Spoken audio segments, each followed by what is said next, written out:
What's going on, everybody? We are here. Fantastic Monday morning. Happy Memorial Day, everybody. How we all doing?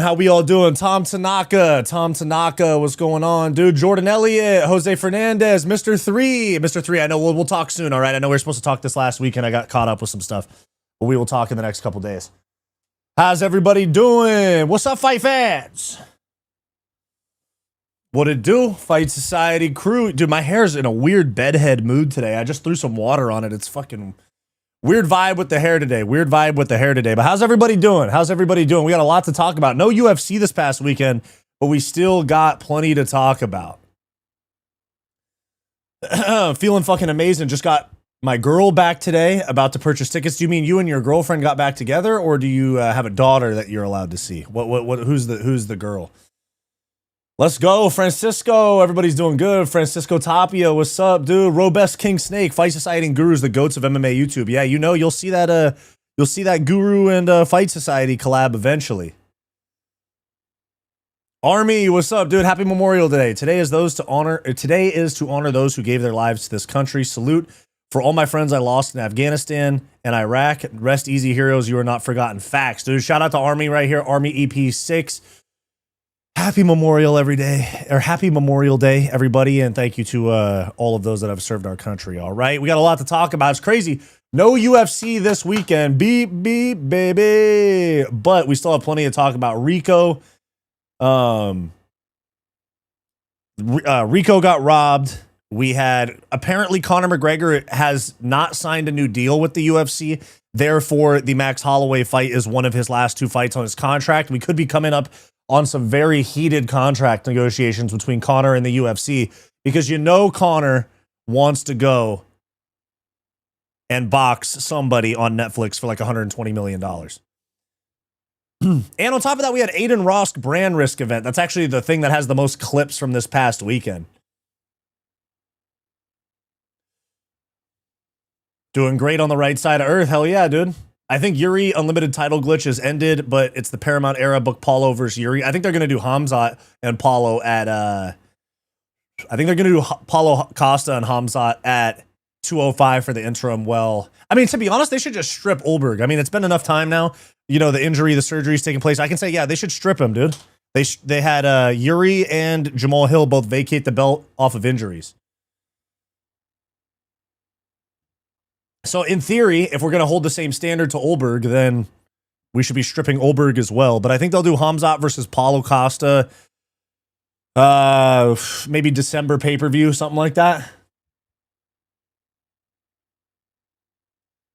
Hey, why? Sad that the UFC is turning to WWE drama shit. What the hell do you think? What do you mean by WWE drama shit? What happened? My girlfriend, we broke up and we got back together after 3 years apart. Dude, dubs in the chat for Jose. I hope she's a good one, man. I hope that's a good thing that you guys got back together. I know sometimes it's toxic relationships break up and get back together a lot. I hope this is the right girl and y'all just had some things to sort out. One leg kick 12 seconds into the first round, Joe Rogan. His leg is done. You can already see the swelling. Exactly. Conor getting 30 mil a fight, easy, exactly. Random question, but what are your thoughts on the Undisputed boxing game? It's fucking... I played it when it first dropped, and there were so many bugs that I never played it again. I dropped like whatever it was, $60, $80, and that was when it first dropped, and the bugs were so bad, you almost couldn't play it, and I never went back to it. I literally actually... It's one of the few times that I've actually requested a refund on a game from the Xbox store. Ray J did get KO'd bad. MMA hole, what's up, dude? Sub Society. Hi, Wyatt. Even though you a Gilly hater and a Conor masturbator, I'm not a Gilly hater. I wouldn't say that, but it's just high risk in MMA. You know, it's crazy, dude. I'm drinking tea out of like a dark mug, so I can't even tell if my tea is done steeping. But okay, we'll go with the time. Whoop, hold up. Boom. Little lemon ginger tea for the boyo, huh? Fuck, I need a haircut. My shit's a mess. Gotta hit up my boy Ivan. He's in the chat sometimes. I don't think anyone appreciates the U.S. military anymore. Poorly paid for a lifetime of trauma. Sad job. I mean, I think conservatives appreciate the military still. Or at least Republicans, not conservatives. Conor versus Jake Paul never happened. Gillies are high risk, low yield subs. You put yourself on bottom. If it fails, you're cooked. Exactly. Standing guillotine where you don't give up bottom position, different story, but those are hard. Wyatt, to be honest, the UFC isn't letting Conor go away without making him sign a new contract. I believe when/if he signs a new contract, he's going to have so much freedom. They might put him on a lifetime type deal and then and let him box or something. Boxing fans coping about Rico might be better than Usyk losing. Yeah, that's true. Khamzat can't fight twice in 1 year. You're right. Khamzat or Kadyrov won't let him out of the shed that he keeps him in his backyard. Basically, dude stalked his ex for 3 years. Nope. 3 years apart from your chick. Yo, bro, I don't know if that sounds like the basis of a healthy relationship. If she just came back, it could just be because the economy is shit. Jesus Christ, dude. Have you seen Khamzat claiming racism? Oh, I have that in the show doc today. We're talking about it. Saying there were 3 American judges picking their guy over the Chechen. Yeah, exactly. Blow on me just like some green tea, baby. Exactly. Tell us about your fighting career. What did you start with? I competed in Muay Thai and kickboxing and jiu-jitsu. I never had an MMA fight.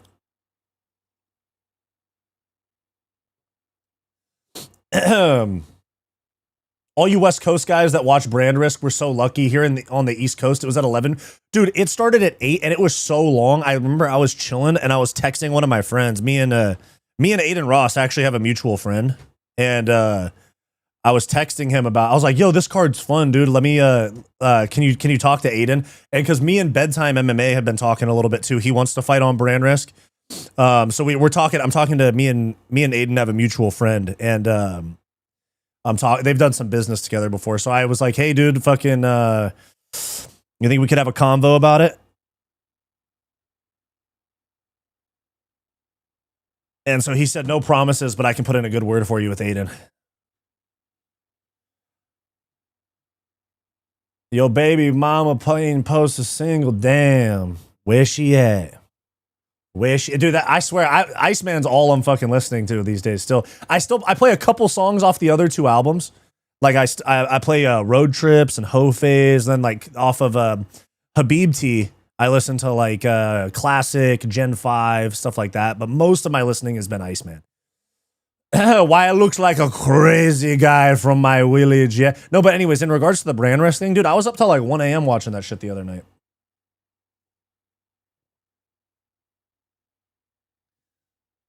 Khamzat's favorite game is Goat Simulator. Mine is too, except my life is a Goat Simulator. You know what I'm saying? Goat in human form.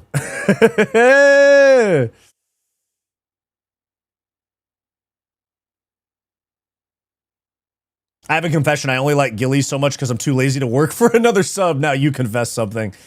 Oh, man. Fight Dylan Dennis. He's too small. Do the Brandrisk guys even train for fights? I don't think so. I genuinely don't think the Brandrisk guys train at all. I'm not even trying to be funny. Because some of those guys, like I saw Bob Menery and I was like, oh, this dude didn't train at all. These guys go in and I swear they train like twice. I'm not even joking. They train like twice. And then we never see them in the gym again. And then they go and fight and they look like shit. And people go, oh, this is what MMA looks like. Or MMA is hard. Yeah, MMA is hard, but you didn't train. Strickland and Tekashi 6ix9ine is a duo yeah, with the Strickland saying the N-word on the broadcast, bro. That was crazy. That was crazy. I don't think people being a member of the U.S. military is a poorly paid, sad job. Okay, fair enough. Yeah, but we don't need to argue about the military on here. Is there any way you could be a UFC reporter undercover and rage bait Dana by asking questions? I could. It would get somebody fired though. I have something like that I'm working on, but I'd have to go as somebody's cameraman. You know, I'd have to go as someone's cameraman and then like sneak a question, and it probably wouldn't go well. I'm gonna smoke this vaporizer, then I'm gonna smoke anyone who comes on the society. I hope nobody's coming on us, you know? Oh man. But yeah, no, bedtime wants to fight on Brandrisk, and then I also want to. And me and Aiden have a mutual friend, so I'm putting in a good word for myself and for Bedtime, because Bedtime's been trying to get on a Brandrisk card. Hey, how we feel about the Casio with the fucking see-through band? I think this shit's fire, bro. I've been rocking Casio watches lately. Little $30, you know? MMA hole sent flow state for 200 joules. Nice. Do a little flow state. I don't even, what do these mean? What are these? Thank you. I appreciate that, MMA hole. What do they mean though? What's a flow? I think it's gave me free joules. I think it's them trying to copy. I think it's YouTube trying to copy TikTok Live, because TikTok Live does like the galaxies and shit. I think that's what they're trying to do. I think I got an email about it, about some. I have no idea what they are. I think they equal like 1/100th of a penny or something like that. I think 1 joule or so. I think 200 joules is like 20 cents. I think I didn't look that much into it. It's sick. I love dude. That's what I'm saying, bro. People be hating on the Casios sometimes because they're cheap, but this is a fucking affordable watch. I have this one too. I got this this black one as well. I wore that the other day. Dude, they're fucking durable. $30. Has anybody seen Planes, Trains, and Automobiles? Have you seen when they're trying to negotiate for like a hotel room or something? And they go, and what about a Casio? Calm tap flex. Yeah, true. If it was up to me, only the jewels are in my britches. Nice. Fight that Larry Wheels guy. He's big. If I was to fight, it would obviously have to be somebody close to, yeah, Wyatt would be balling off the jewels in Thailand. But if I was to fight on Brandrisk, it'd have to be somebody in MMA YouTube, I would assume. And it would have to be somebody big in terms of size. So my only options, or at least a content creator, would have to be like Larry Wheels, Guru, or Joey. Or Bradley Martin, yeah. Those aren't pillows? What are you talking about, pillows? Brandrisk will definitely have a trans fight, for sure. We need you behind enemy lines. We haven't had a classic Dana Rage. Honestly, even if you're a watch collector and Casios are always reliable, hell yeah, dude, let's go. Why it's 250 though? Yeah, dude, I am. I've been bulk maxing a little bit. I ate like shit the last like week or so. I was like 252 this morning. I was like, let me get back down on this bulk, or back down on this cut to like 230. Bro said Joey with a straight face. That's what I'm saying. He's never fight. No, he will fight for a bag though. I heard his wife's going to leave him if he doesn't make more money on YouTube. Bloody Mexican. What's up, dude? Former Mexican. What's up, dude? Listen up. It's about to be smoke. Ain't nothing but some shit I wrote. Got an Oakland show tonight, baby. My young boys from the yacht going crazy. Got an Oakland show tonight, baby. Joey's married to a femboy. Thoughts on Brandrisk MMA? I want to do it. I was talking here. I'm not going to say who, but like I was saying, and I'm not trying to be like not trying to flex and be like, oh, me and Aiden have mutual friends, but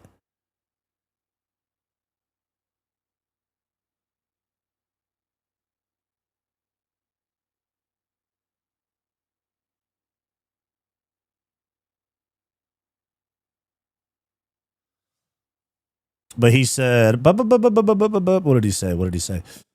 I can help put in a good word. Just let me know when you're ready. Not guaranteed, but I can send your name and info to Aiden. You'd whoop someone on there, I'm sure. Good promo and good payday. And I said, hell yeah, dude. I'd put on a prime Conor McGregor highlight tape.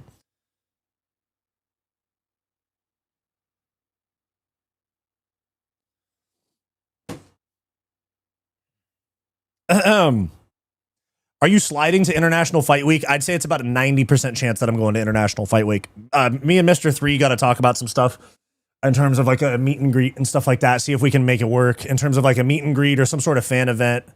Mr. 3 and I are going to talk about it in this next couple days. Too hard for the fucking radio. But yeah, I think I'm going to go. I'd say it's about 90% chance I'm going. Why, you fight Dean or you fight AB and I'll fight Dean? Dude, I'm down.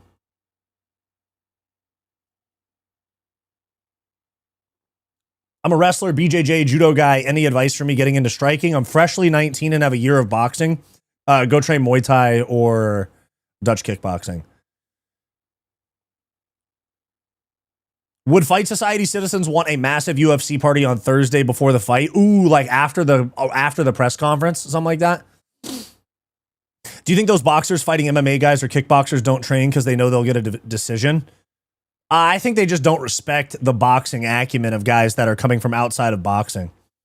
Did you see how UFC 6 looks, and are you going to buy the game? Yeah, no, I'm gonna buy the game and I'm gonna play you guys on stream and stuff like that, but I'm not crazy impressed with the game. Dutch kickboxing is the best base for boxing type shit. I mean, that's what I do, so I'm biased towards Dutch kickboxing, but if a watch isn't an automatic, it's not in the watch it's not in the watch conversation, may as well get a swatch. What the fuck's a swatch? Is that the shit that, hold on. Oh, a Swiss watch. Gotcha. Swatch.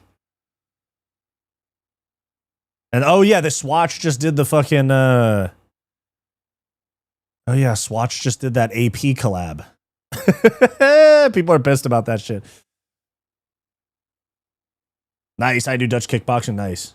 Swatch were a huge fad. Okay, gotcha. The AP collab does kind of go hard, I'm not gonna lie. It's supposed to be like a lanyard or like a pocket watch, but I've seen people that have been getting like 3D printed wristbands for them. Imagine training at Hardonks and not being a Dutch kickboxing guy. I am, yeah.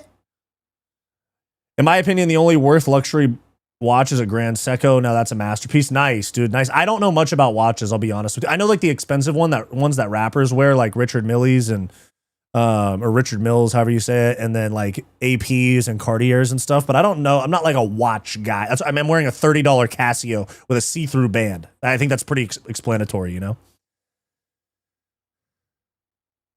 Don't get banned from the strand, dude. That's right, Benny Frank. Ever watch King of the Streets fight? Dude, I just did for the channel members, I just did a reaction to Crazy Fight Leagues on Saturday night.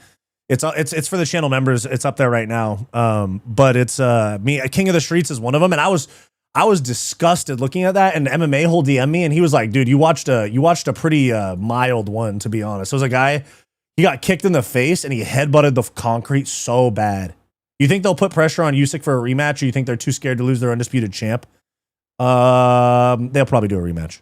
Unless Rico goes over to fight Francis and MVP. Surreal Gone flying eye gouge round 1 exactly. Fighting the pillow fight championship. Dude, I'm actually down. Wyatt watched a soft one. Wyatt, what's the percentage of Alex losing? I still think he's going to win, but I'd say like 60-40 Alex wins. I think there's a fairly high chance that Surreal Gone just peppers him at range for 5 rounds. But all right, guys, so we've been on for about 20 minutes interacting with the chat, of course, and I'll still interact with you guys. I'll still interact with you guys throughout the show. But we are going to get into the topics, all right? We have quite a few things to talk about. I have clips for you guys, all that. Don't call Wyatt softcore. I know, right? Now your names are redacted. Dude, that's crazy. That's about some music label executive being on Epstein Island. He said, damn, y'all was really island hopping back then. Damn, and your names got redacted. Ooh, now I got to fact check. Damn. Yeah, we're going to talk Rico. That's what we're starting with is Rico. Respect to Turkey for at least not letting that one dude push for the fight with the Moroccan boxer. Dude, I know. Dude, that one guy came in. Freaking, I talked about that in my video. This guy came in so awkward. He's wearing like a barbershop quartet hat, like pimp glasses, and a gold sequin shirt. And goes, we got a guy right here, huh? We got a guy over here. He's ready to fight for the #1 contender. He's a mandatory challenger. And Turkey Al Sheikh was like, hey, Rico has earned the rematch. I give Justin a 10% chance, true. Yeah, guys, do me a favor, like the stream down below. We got 100 of you in here. Yeah, who was, that's what I'm saying. Who was that guy? He was somebody with the Ring magazine. They said, yeah, hey, we got a new Ring magazine belt right here. He whips it out. It's the exact fucking same belt with like one new change to it that you can't even see. I think the boxing belts are so retarded. Like at least the Ring one I don't like. I think Alex will walk him down, and the only chance Gone will have is if he shoots a double leg. Yeah, but is Surreal Gone going to do that? He might. I don't know. I haven't seen a robbery like that since Wade Plem robbed Maasai Warrior. And dude, Wade Plemons was doing fucking part of the commentary for Brandrisk. I was like, are you kidding me, dude? Oh shit, dude. Hey, MMA Joey's been crashing out on Twitter, bro.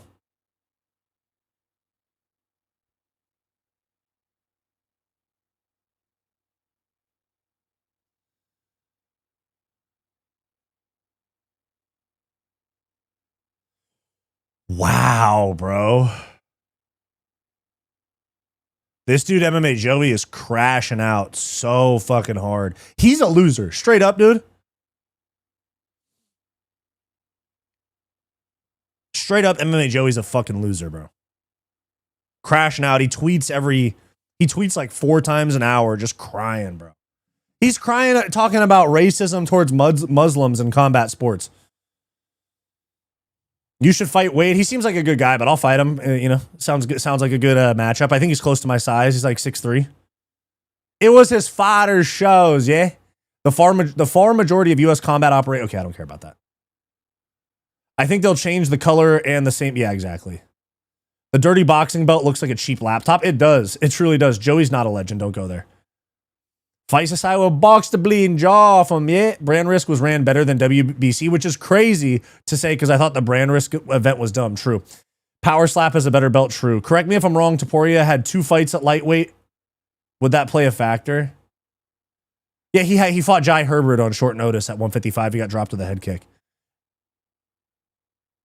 What exactly is Joey saying now? I'll show you. He's crying about the Rico shit. MMA Joey, Muslim racism, broken. I know, it's insane, man. It's like, hold on. Let me pull it up. Damn, y'all was really island hopping back then. Damn. Hold on. Chrome, there we go. This is what Joey's saying. Hold on. I have a serious question for anybody in the MMA community, including Ariel Helwani. Wonder if anyone can answer for me. When judges are flown from the US and UK to the Middle East and score a close fight for a Muslim, it's automatically considered a rigged scorecard. When those same American/UK based judges score a controversial decision for an American fighter in America against a Muslim, there's zero outrage. Can somebody explain that logic? Brian Miner, an American, scored it for Usman, but because he was flown into the Middle East, it was rigged because Paul Hughes. I don't even understand that. I thought he was talking about Usman and Chimaev. He's talking about Usman, Nurmagomedov, and Paul Hughes. I don't understand, man. It's not where they come from. It's about who's putting the fights on, in my opinion, especially when the fights are being put on in the Middle East and there's essentially no real commission. They can kind of be like, hey, man, let's get this guy out of here quick. Shut up, Joe. Yeah. Oh, wait, no, that's not it. Stand up. No. Little ding dong of a thing he is, yeah. Haven't heard much from the other 2 albums that he dropped. They're good. I like them. They're just not as good as Iceman. Dana and Hunter ignored Tio Lopez. Who's Teofimo Lopez signed to? Oh, and this is the other tweet right here. A little birdie told me the UFC wants to book the rematch, but Strickland is refusing to fight Khamzat. He told the UFC under no circumstances. Embarrassing. He gets white American Christian privilege. Yo, MMA Joey, you are such a loser, bro. Everything. It's crazy to me that these people view the entire world through this racial lens.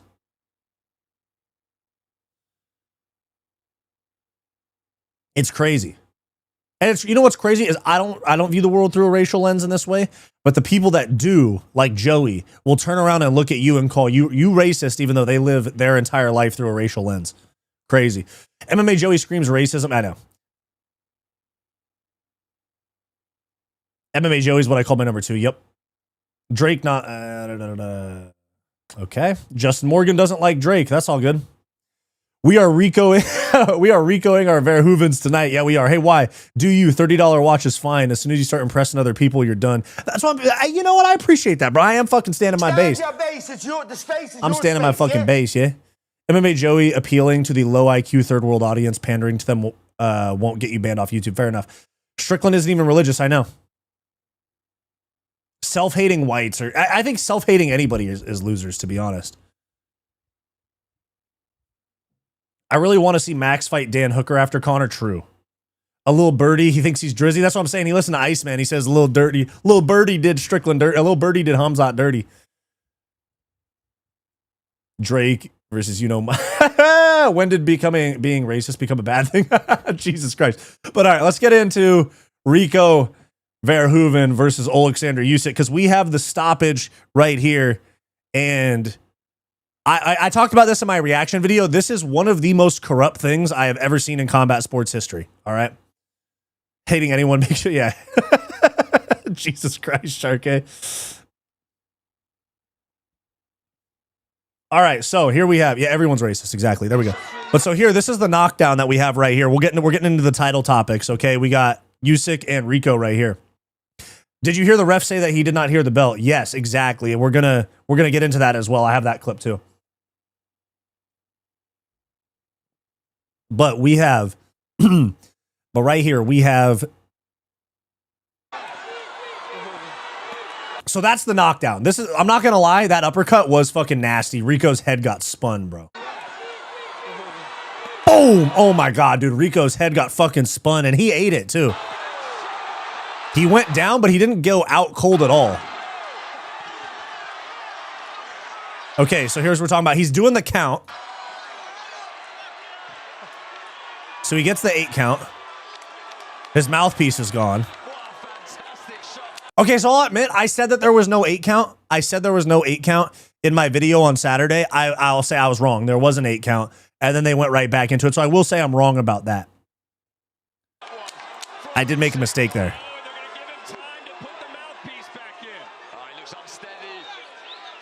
And then you see here, this is honestly, in my opinion, super veteran move by Rico, just trying to get more time, in my opinion. Usyk's complaining about it. And he should be. And then here, this is where we get to such a bad stoppage right here. And we talked about this. He is getting peppered a little bit right here. But a lot of these are on the shoulder, off the top of the head. Even those aren't very hard. And insane stoppage.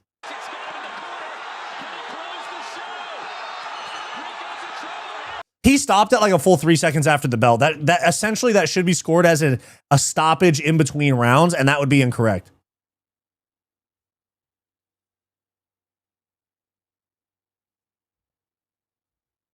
Yeah, so I was incorrect about the 8 count. In my video on Saturday, I did say there was no 8 count. Very clearly there was. But this is one of the worst stoppages I've ever seen. Look, of course, Rico took a little bit of extra time.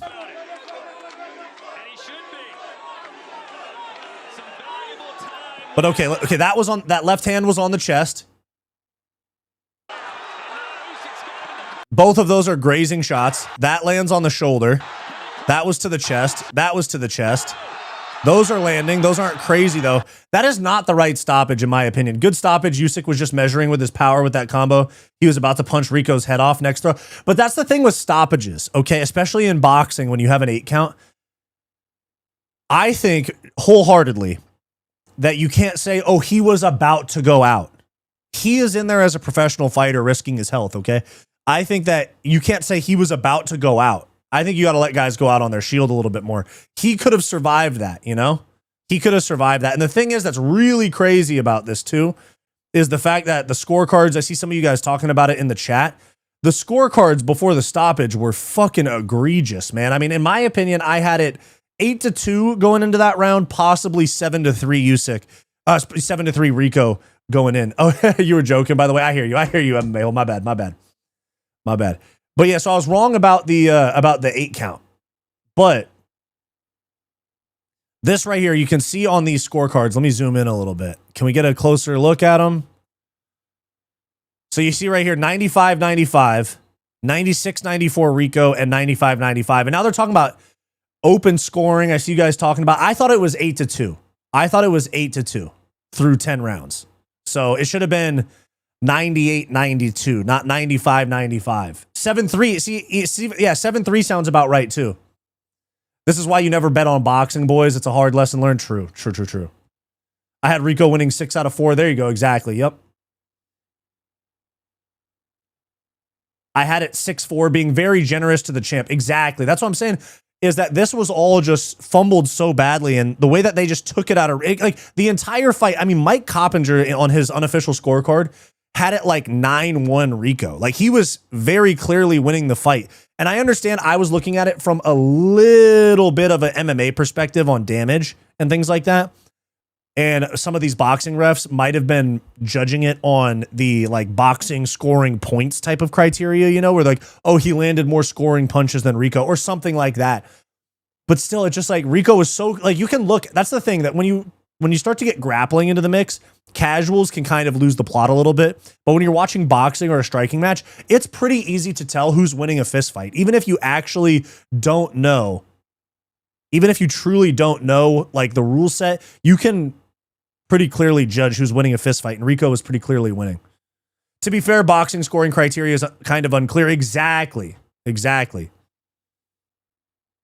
You can't say he was about to go out when there was literally 1 second left in the round and technically stopped it after the bell. Exactly. It was either a draw or Rico at split. Fair enough. And the knockdown would have helped the scorecards in Usyk's favor a lot. I think the ref knew he was going to stop it. He was looking for the better side to step in, and he ran to the other side to stop it, knowing he ran around to this. I don't know what you mean there, Casino. Even a rematch wouldn't be right because that element of Usyk underestimating Rico is gone. Yeah, Usyk probably wins a rematch for sure.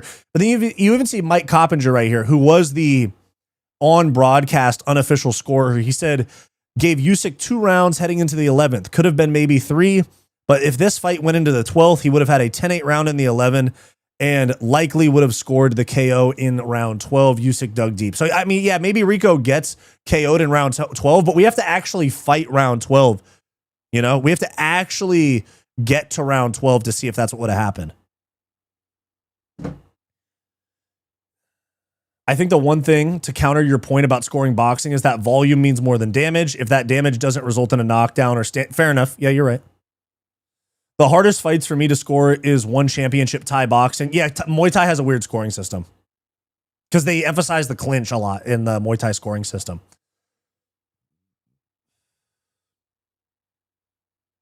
Hey, fuck it. They say Rico trains like judo and shit. Have him fight in MMA, have him fight in kickboxing, something like that. But then here we have, this is the referee, right? Or I'm sorry, Rico Verhoeven's coach, Peter Fury. I have no idea if he's related to the Furies, but Rico Verhoeven's coach, Peter Fury, says that the referee admitted he made a mistake in the Oleksandr Usyk fight and stopped the fight after the bell. I said, you've made a mistake. He said, Peter, I didn't hear the bell. If this is in fact true, fucking no contest. Run it back. First name's Mark. The referee was on the flight with me on the way back. So I spoke to him.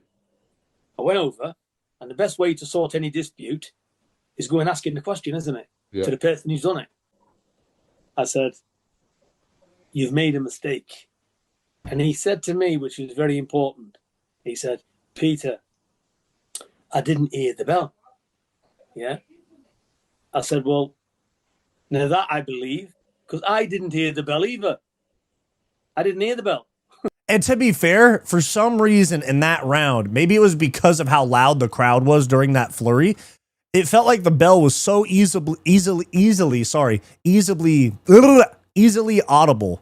And then there during the stoppage, maybe because of the crowd noise, it was just like ding in the middle of all this yelling and shit. Every other round, it was like ding, ding, ding, ding. It was so easy to hear in every other round. It just so sketchy. He didn't make a mistake. He was saving boxing. Yeah, fair enough. Exactly. He was saving boxing. I don't think 6'7" dudes are built for grappling from what I've seen. To be honest, I feel like my jiu-jitsu game is pretty good because I have like long levers. Because I have some long levers, you know. If I get a shin shield in, bro, if I get a butterfly hook in, dude, it's night from bottom. Somebody's getting swept and subbed. Patty versus Jared was a robbery as well. And then Patty asked for a fucking bonus, dude. Crazy. Watch the end of the fight. The ref was on Usyk's right side. He looked like he wanted to stop the fight there, but he ran around to Usyk's left. And when he ran around, the bell rang. Oh, okay, gotcha. Unpopular opinion, hear me out. The fight is over as soon as you look like you're losing. That's a really unpopular opinion, dude. That's a really unpopular opinion. Because think of all the fights where you look like you're losing. I mean, Sean Strickland got grapple fucked in round 1 by Khamzat. By that criteria, Khamzat should have stopped Strickland in round 1, or the ref should have stopped it in round 1.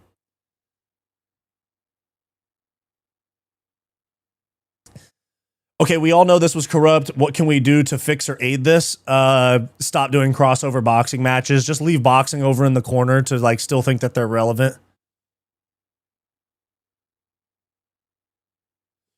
Yeah, but you 6'4", that's like Curry's height. I'm 6'5", and Steph Curry's like 6'1", bro. Steph Curry's not 6'4".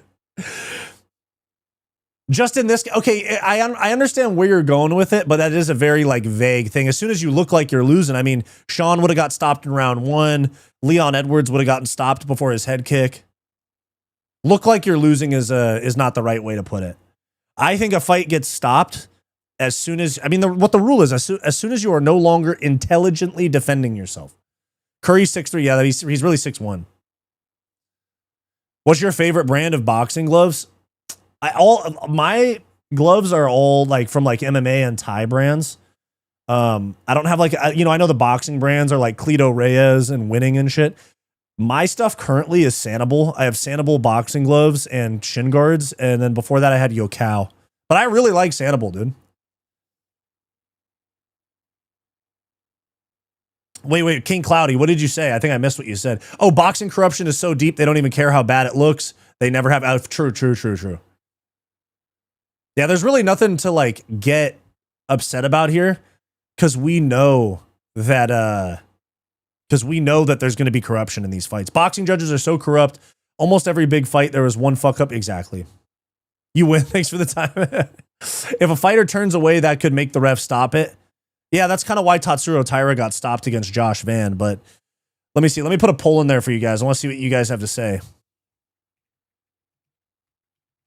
Usyk versus Rico.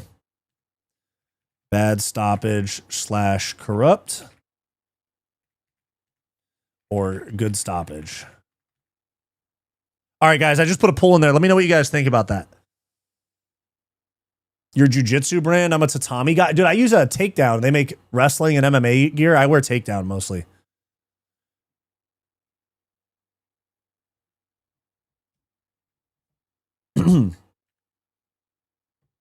The scoring in MMA is also whacked out. They've tried to kind of straighten it out a little bit, but yeah, it still is. It's not great. Only people that say good stoppage are diehard boxing fans. I mean, through 26 votes, we're at 92% bad stoppage / corrupt. So I think I don't even need to keep it going. I throw it to this ref's incompetence, but that's where they want, Ethereal, that's what they want us to do. That's what they want us to do, is say it's the ref's fault. It's the same thing with, not to get political. You guys know I'm not a political guy on this channel, but it's the same thing with politics. They want you to get mad at the president. They don't want you to get mad at the people that are controlling the president. You know, just saying. Just say it.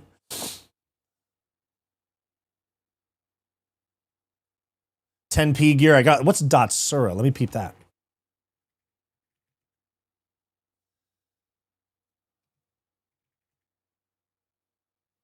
Datsusara? Oh, these are kind of fire. Ooh, these are cool bags. I like these. Those are dope. Datsusara.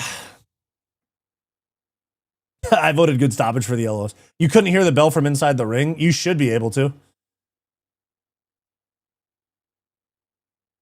I don't think Usyk looked bad. Rico made him look bad by all them shots to the belly that slowed Usyk down. Daniel Dubois dropped Usyk with a body shot.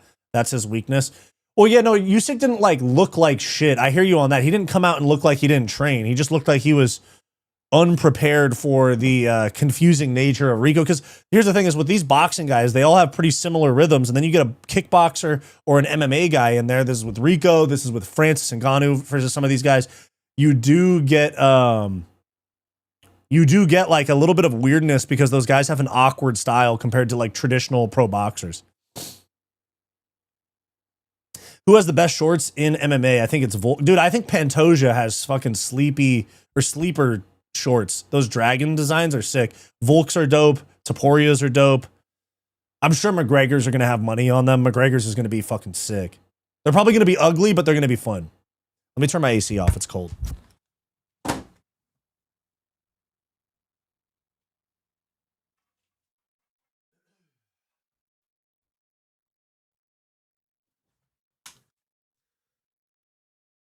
Manish on a beat, shebang.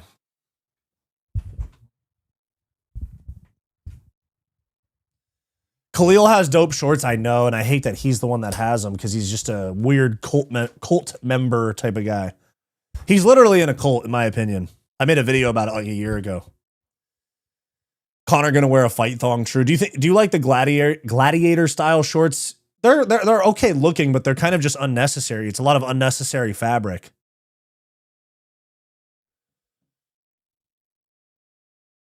Those triple and double jabs and shifting angles were so cool to see, but Usyk took too many rounds off adjusting to it. Okay, I hair in my mouth. Yeah. But yeah, you're right. What kind of cult is, it's called like Dream Center or something. Let me find it. Hold on. It's called like Dream Center Las Vegas or some shit. You know, it's funny. If you Google it, my video is the first thing that comes up. Choice Center, not Dream Center. But you look at it and you Google, I looked up Khalil Roundtree cult. And the first video that comes up is mine from 11 months ago. But yeah, Choice Center Las Vegas. Do you guys remember that one press conference? I think it was when Pereira fought Khalil, where Khalil was sitting there in the press conference and he says, "What do you want in your life? What do you want? You can have anything you want. What do you want?" That's the Choice Center shit. Let me pull up my video for it. Hold up. Let me show there's a couple of clips.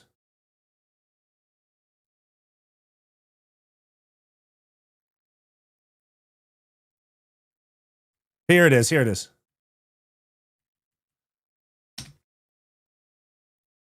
Yeah, this was my old video from like a year ago.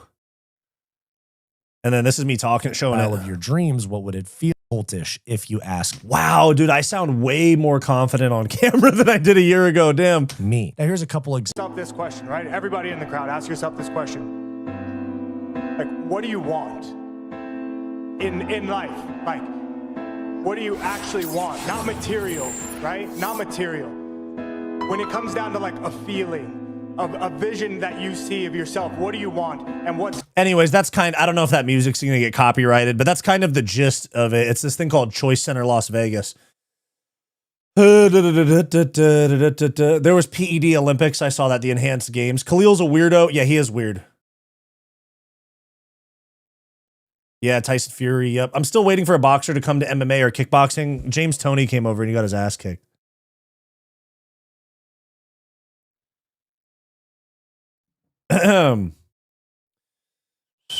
Second most iconic would be Sakurai. Yeah, he had cool ones. It shows on my end McGregor was very pleased with his new contract. I don't understand. No, the report is that Conor didn't sign a new contract. That is the new that's the news out right now from Helwani. Cringe, turn it off. I know that, but yeah, joining a cult is like marrying a stripper. Happens to the worst of us. How many times a month do you get a haircut? Twice. I get a haircut every 2 weeks. Do you think Abina should have gotten a dominant position after fouling Schilling? No, it should have been point taken and stand him up.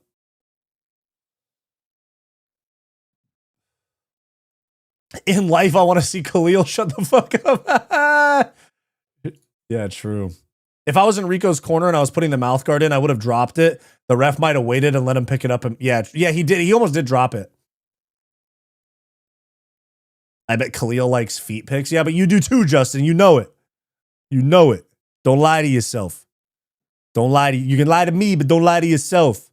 But all right, yeah. Anyways, now that we're talking about the Conor thing, here, I'll bring it up. This is the clip that is going around from Ariel Helwani's episode today, talking about Conor's contract. This right here says, according to Helwani, Conor McGregor has refused to sign a new deal with the UFC. Here we have.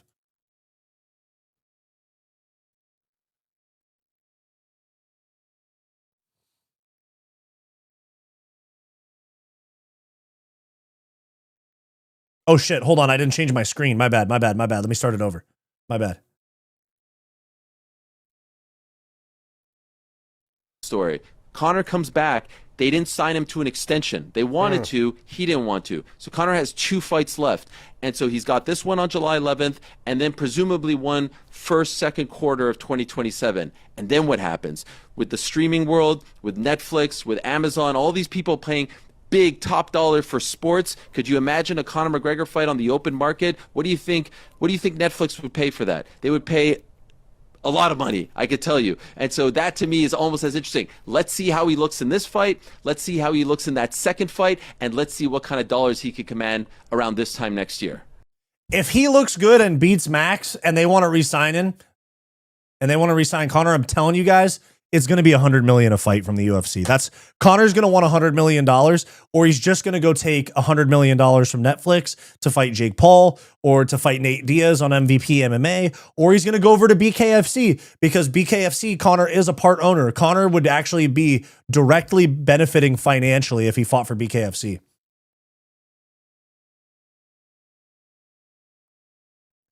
MMA guru Ariel Helwani steps in. That's so funny. They're calling him an MMA guru, not the MMA guru. Oh my God, dude.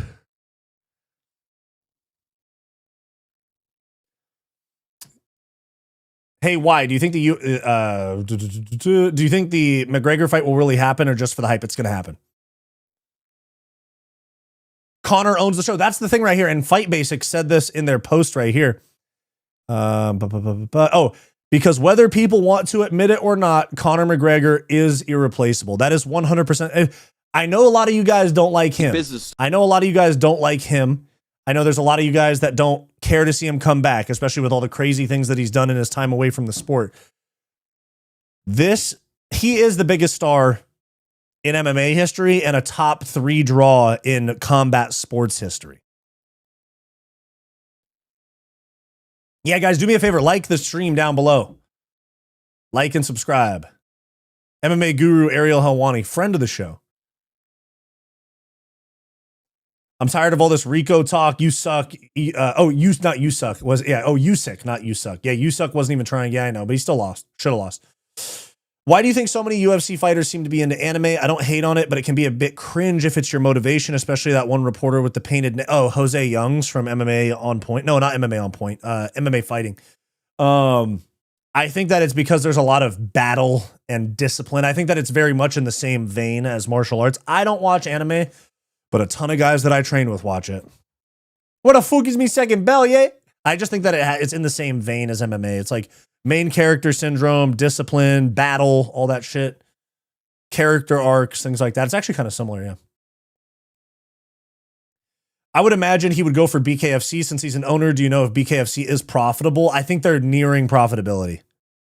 Hold on, let me see. Is BKFC profitable? Bare Knuckle Fighting Championship is currently operating at a net worth of roughly $400 million or a value, but is not yet turning a consistent profit. While the promotion has doubled its revenue year over year, heavy investments in fighter contracts, including multi-million-dollar deals and a $25 million contract, means that the business is still focused on growth rather than profit margins. The primary obstacle to profitability is BKFC's aggressive strategy to sign high-profile talent away from MMA and boxing organizations. To do this, the company offers lucrative, high guaranteed fighter payouts. Stars like Mike Perry, Paige Van Zant, Eddie Alvarez, etc. have secured base contracts that vastly exceed the typical disclosable pay, such as in the UFC.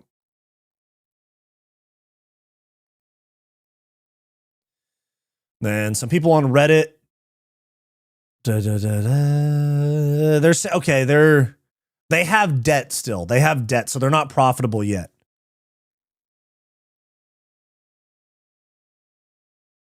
Depends on the anime. Yeah, exactly. Yeah, that's true. I don't know much about anime. I watched Conor old press conference. Man, he was so funny and loved his confidence back then, and his striking was so smooth. That's what we're getting this week or next month. Anime is cool, but I've never watched it. Yeah, I have no like some people are like, oh, fucking anime, you're a nerd. I have no hard feelings towards anime. It's not something that speaks to me, you know? For the record, boys, I met Giant Wyatt, and he's actually lying about his height. Mr. Humble from Fight Society is over 8 feet tall. Hey, shout out Jammin'. Yeah, I met Jammin' at the MVP Open Workouts. My man. It was nice meeting you, dog. You're cool. Cool guy. Me and Jesus are cool, yeah. I went to a BKFC. It was so much fun to... Sorry. Caffeine. Too much caffeine in the morning. I talk too fast. I went to a BKFC, and it was so much fun. Haha, compared to the UFC event, yeah. It was mega sick meeting you, bro. Dude, it was sick meeting you. Appreciate you, man. I seen your reaction, and I'm sorry if I was. I think I was a little bit overwhelmed with managing like my cameraman and also like figuring out how to get good clips. I think I was a little overwhelmed. I was a little bit weird at the MVP Open workout. I was a little overwhelmed. Wyatt, you gonna own a snake now? No. What would be your go-to combo in a street fight, dude? Jab cross, 40-yard dash. Fuck all that fighting on the street shit. Jab cross, kick him in the balls, run. Wyatt is one of the tall whites that the alien whistleblowers talk about. Yeah, the grays. I just think Conor waited too long. You don't get better at MMA, but no, he's gonna lose. But I'm gonna rock with this for a long time. When he trolled RDA with the El Chapo meme, exactly. Yeah,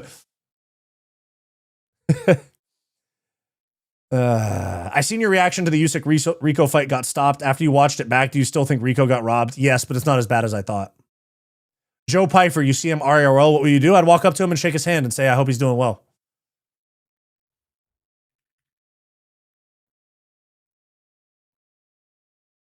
And you know what's funny is my YouTuber friend,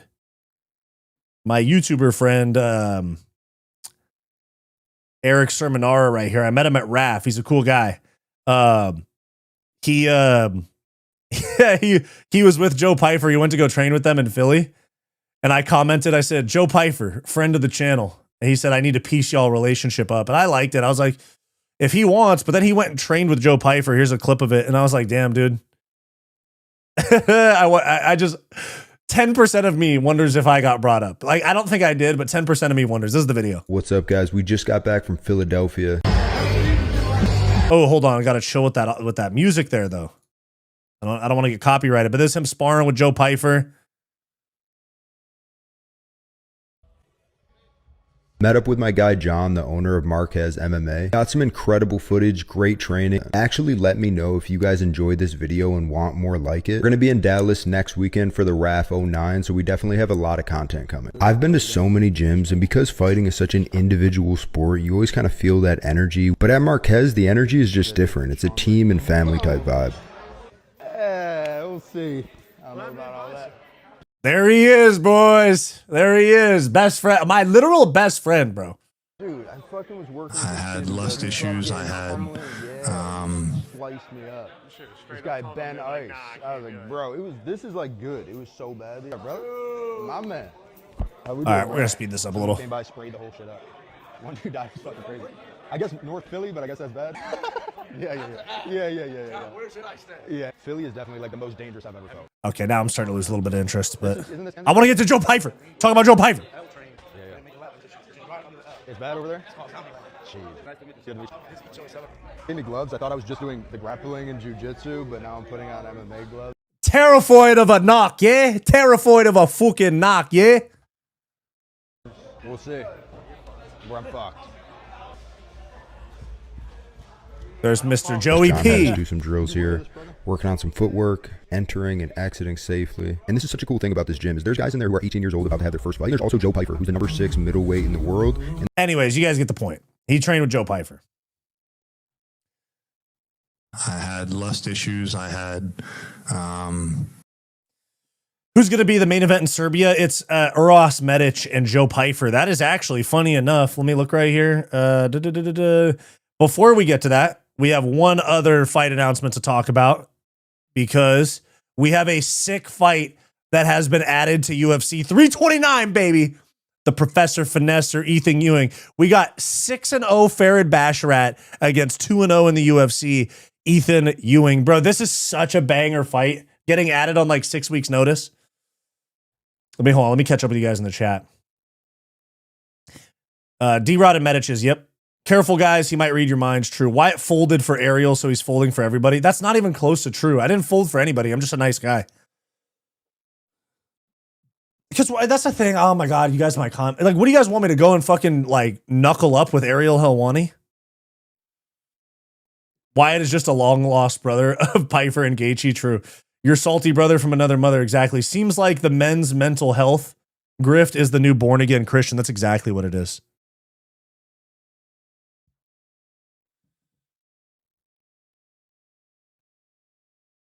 I thought we were BFFs. What do you mean? Oh, Joe Pyfer. I'm fucking around. Bro, Joey's actually super cool in person. Oh, are you talking about Joe Pyfer? I'm sure he's an okay guy, dude.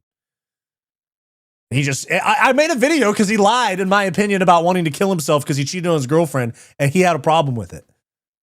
It was his fodder shows, yeah. But I'm sure he's like a nice guy to be around, but fucking hell, man. Pyfer and Kaio did not, guys, if you guys are wondering about fight announcements, if it is not on Big Marcel's page, it did not happen. Big Marcel is the guy to follow for breaking news with fight announcements, I'm telling you. If you didn't see it on Big Marcel, it's not official and it's just conjecture.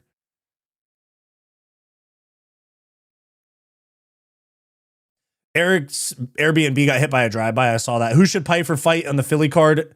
It's probably Bohalio at this point.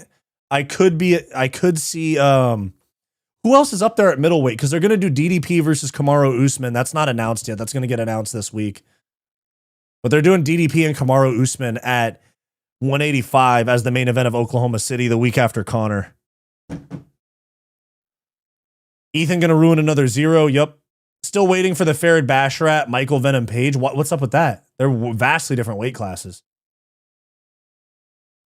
Or does the other Basharat brother fight at 170? I thought they were at 135 and 55. Yeah, Ewing's a dark horse, bro. I love him, bro. Ewing is fucking dope. I'll train with him at some point. He's in OC. He's close to me. You and JP, besties for life. That's what I'm saying. Watch me and Joe Pyfer meet for real in person and actually be friends. Where does Tim Sylvia, dude, where's Kevin Lee fit into all of this? Joey P probably underestimated how much of a public figure he would be as a fighter, especially after beating the ghost of Izzy. That is a good point because he shared things. I'm like, dude, you said this on a UFC broadcast. What do you want me to just not have something to say about it? If you're having mental health problems, just don't think about it. Fair enough. They won't do it, but Pyfer versus RoboCop. Yeah, RoboCop needs a couple more wins to get up there. If Joe assaults you upon seeing him, what would you do? Fight back with everything I fucking have and then hope that somebody clipped it so that we can make a video about it later that day? I wouldn't sue him or anything. I was a fighter myself, even though it's Joe Pyfer, world-class middleweight, and he'd probably piece me up. But like, you know, I'll fight back until it gets separated, and then we'll have a video about it. I'm not... I with the fucking lawsuits and shit, yeah, none of that. We're just getting the cage, do it on Brandrisk. Oh, they fought in a hotel lobby. Volk helped break it up. I didn't even know that. That's crazy. Yeah, OKC main event, DDP and Usman, yep. The other brother did get cut from the UFC off of a win, I think, too. No one expects you to be a bully IRL, but being a fangirl's cringe. I'm not a fangirl. At the minimum, you should have said, yo, Ariel, you have some differing opinions. Otherwise, it's fake nice. You're young. You'll learn someday. Okay. Yeah, whatever. Dude's over here backseat driving from my chat, but it's okay. I still do my Lust issue hoodie. No, we're not besties. I'm joking about the besties, but we're still make the Lust issues. I'll give him one. I do have a decent chance to mog Pyfer, but he is a world-class middleweight. He'd probably piece me up.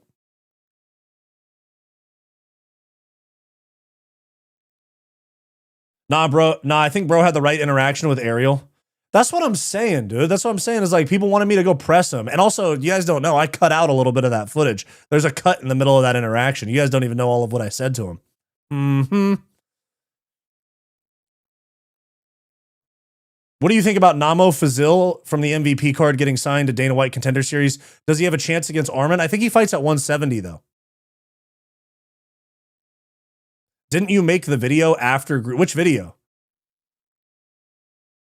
I made a video talking shit about him before, and then I met him, and then made another video talking shit about him after. Wait, what happened with Ariel? What did I miss? Oh, in my my vlog of the open workout at MVP, I met Ariel, and I was kind of nice to him.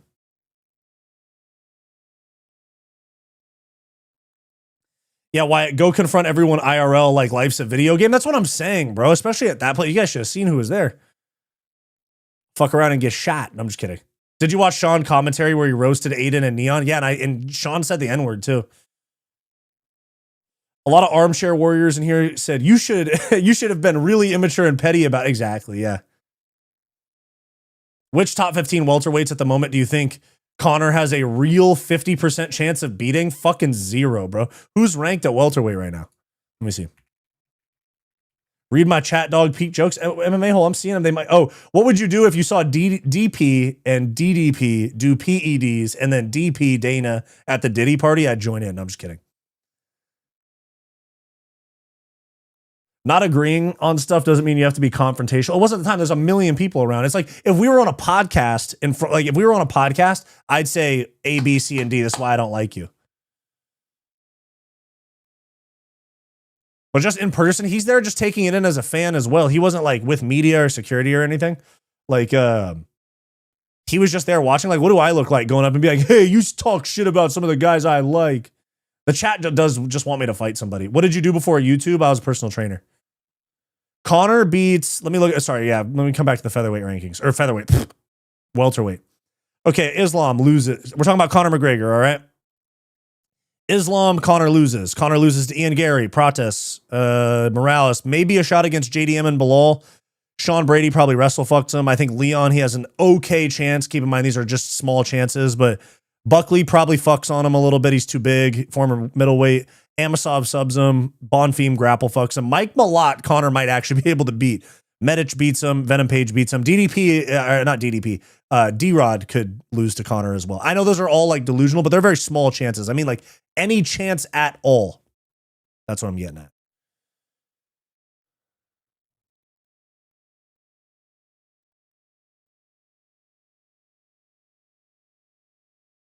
Wyatt versus Bradley Martin type shit. I'm done with boxing. I unsubscribe from DAZN. It's a waste of time, dude. Thoughts on Ferris Yam? 6-fight win streak fighting unranked in the Apex is ridiculous. Yeah, they're doing him bad, dude. They're doing him bad. Ferris Yam's nasty, bro. He's right here. He's number 14. They got him fighting on Bilal Muhammad's next card the week before the White House against Tom Nolan. Top 3 Iceman tracks. Whisper My Name. Oh, fuck, there's so many. It's hard to pick 3, bro. I will say, though, if you look at the Iceman track list, 2 through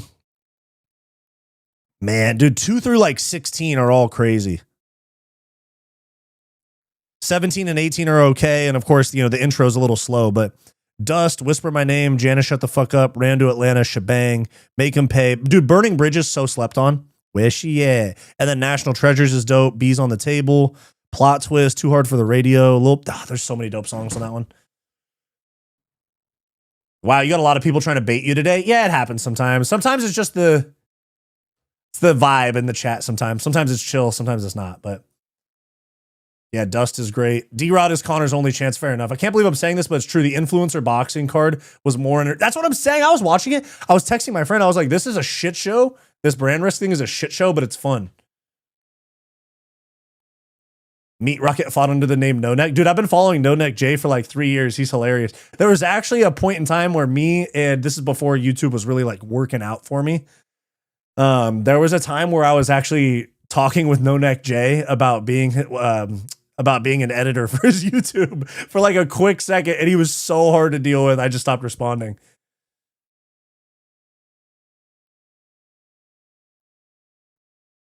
Remember when Iceman said, I'm going to Iceman, and then he Iceman all because the Iceman was an Iceman and now I'm cold. What do you need to see from Conor in the Max fight to say, wow, Conor is new and improved and could make a run? I mean, he'd have to go down to 155 to ever make a run. He's too small for 70. But if Conor comes out and wrestles to a decision against Max, I'll be genuinely impressed. Cowboy Fernandez is a demon. Yeah, he's kind of inactive though, right?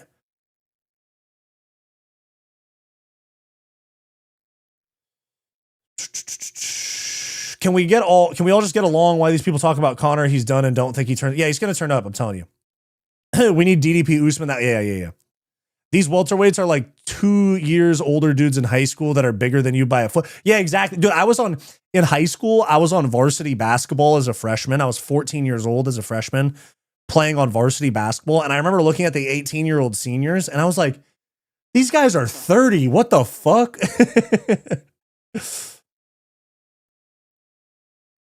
How does Onk do versus Olberg? I think he could do really good, actually. I think Onk has a pretty good chance at beating Olberg compared to some of these other guys.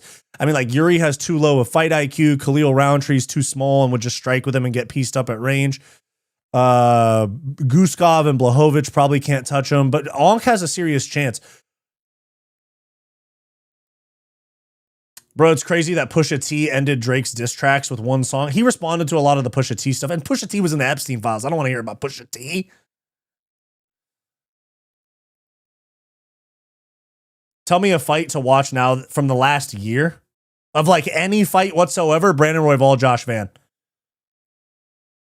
If you're Jewish and broke, you need to self-reflect. I watched the PFL Brussels event. It was pretty good, except the main event mismatch. Yeah, dude, Benson Henderson should not be fighting, bro. He got slimed so fast. Rough and Rowdy was the same way. It was a train wreck, but the promotional aspect and commentary were always on point. True. It's pretty obvious Conor wants that Jake Paul payday. True. I'm a personal trainer, bro, as well, but I live in a small town, kind of hard to make a living off of it here. Yeah, I'm in LA, and so it's like, you know, people pay $100 a session, shit like that. I did okay. It was still like not my main focus. It was more that, so I was in real estate for 5 years. I was doing like financial services and real estate for 5 years, and I hated it. I left that to be a personal trainer, so I had more time for YouTube, and now I'm doing YouTube. Is it just me, or does Strickland versus Imavov? Does Strickland versus Imavov 2 scream Strickland losing the belt by split? Nah, Strickland wins that fight. He beat Imavov on 5 days' notice in the past. If Conor ever does that to Max, I'm done watching MMA forever. Is it crazy to think that Gaethje gives Ilya a harder fight than Arman? It's not crazy, but it's not a hot take. It's a warm take, you know? City Life Project. How fucking sick were those deep cards? Juicy stole the show. Oh yeah, I saw you were streaming deep. Yo, City Life Project. What was up with you getting butthurt about me wanting to do content about the fucking Conor shit? City Life, I do like you. You are a nice guy, but I am going to put you on blast for this because it was a salty take. It was a very salty take, all right? I'm going to put you on blast for this. You are a nice guy, but equal rights, equal lefts, all right? I posted this about trying to get sponsors to run this, to run a fight week thing for International Fight Week. And my man over here says, let me get low enough. My man City Life says, you have all the ability and green to do all the Ryzen content in the world, and yet this, and I downvoted it. I did not like that input because I said salty isn't a good look for you, brother. Leave that to Joe Pyfer. I got to put you on blast for this. Because one, ability. Yeah, I have the ability to make whatever content I want. And then the green, now you're talking about my financial situation, which I was not a huge fan of, brother. And then to do all the Ryzen world content in the world, me and Ryzen don't work together anymore. I explained it in a video. Anyways, was not a huge fan of that, my man. I like you. You're a good guy and you cover all the regional shit. I like you, but I was not a huge fan of that take, bro.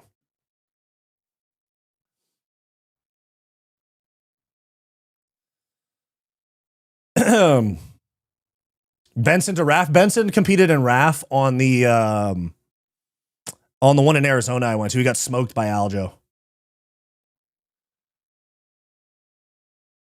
I know Matthew total BS boxing. Isn't it crazy that Conor finished the better, healthier Max in less time than Ilya? No, I'm kidding. He didn't finish Max. He decisioned him. Am I forgetting something?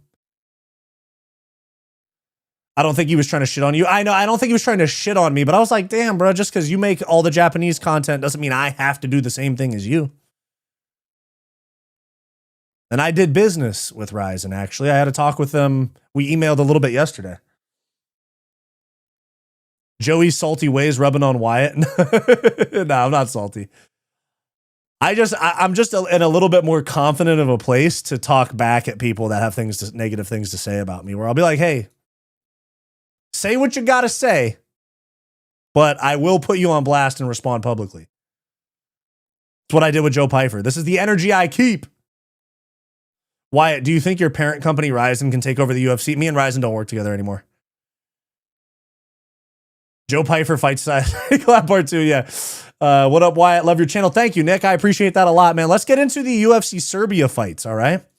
Let's get into the UFC Serbia fights because we got a main event and what looks to be a co-main event announced. Hey, you guys see the way I responded to the fucking the thing of the Ryzen comment? See, I'm telling you guys, I can disagree with people. It's a random YouTube account. No, it's a creator. It's a YouTube creator that I'm cool with.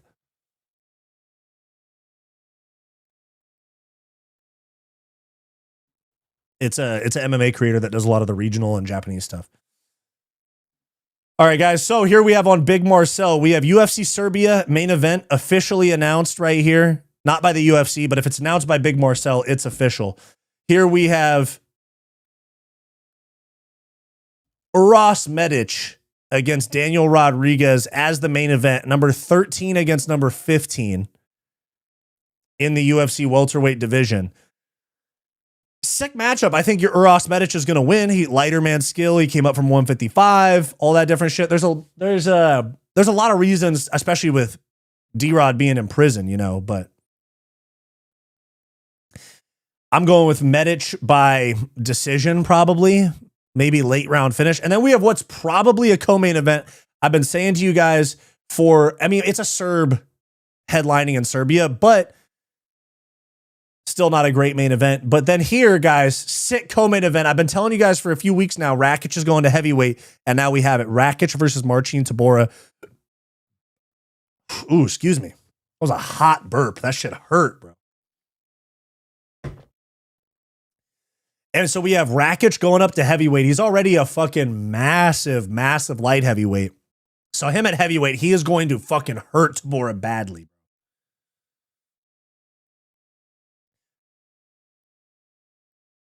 Son, D-Rod is not making it to a decision. Medic, 100% finish rate. Yeah, that's why I said late round finish, potentially.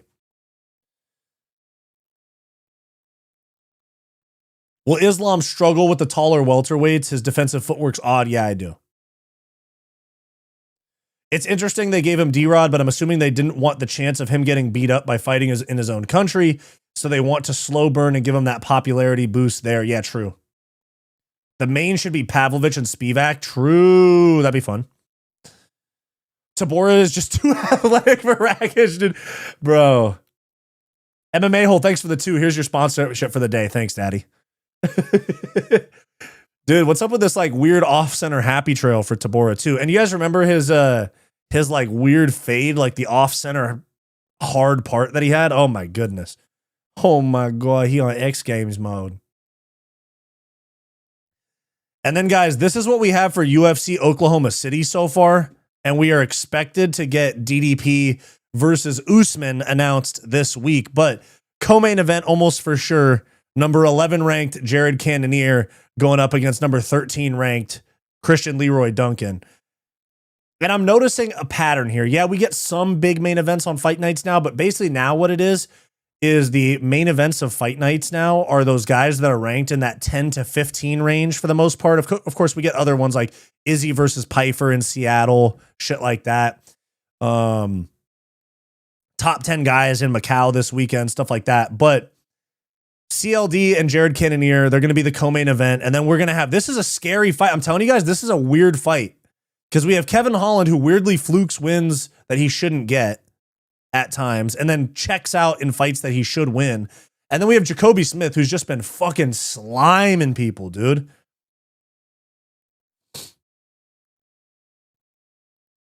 Wyatt, we need you in DC to cover Freedom 250. Will Ryzen, dude? I don't, dude, my man, I don't work with Ryzen at all. We never even had a contract. We worked together for a little bit on a handshake basis, but we don't work together anymore. And they're cool. They were really nice to me, bro. They were really nice to me. I don't have anything negative to say about Ryzen. I actually told them that I wasn't interested in working with them anymore because I don't want to be tied monetarily to a promotion. And like I don't want to be on a promotion's payroll. And they were super cool about it. And the guy that I talked to the entire time, he's one of their marketing guys. He was like, "Hey man, I still love your channel. No problem. Let's chop it up sometime. Here's my number." I was like, "All right, cool."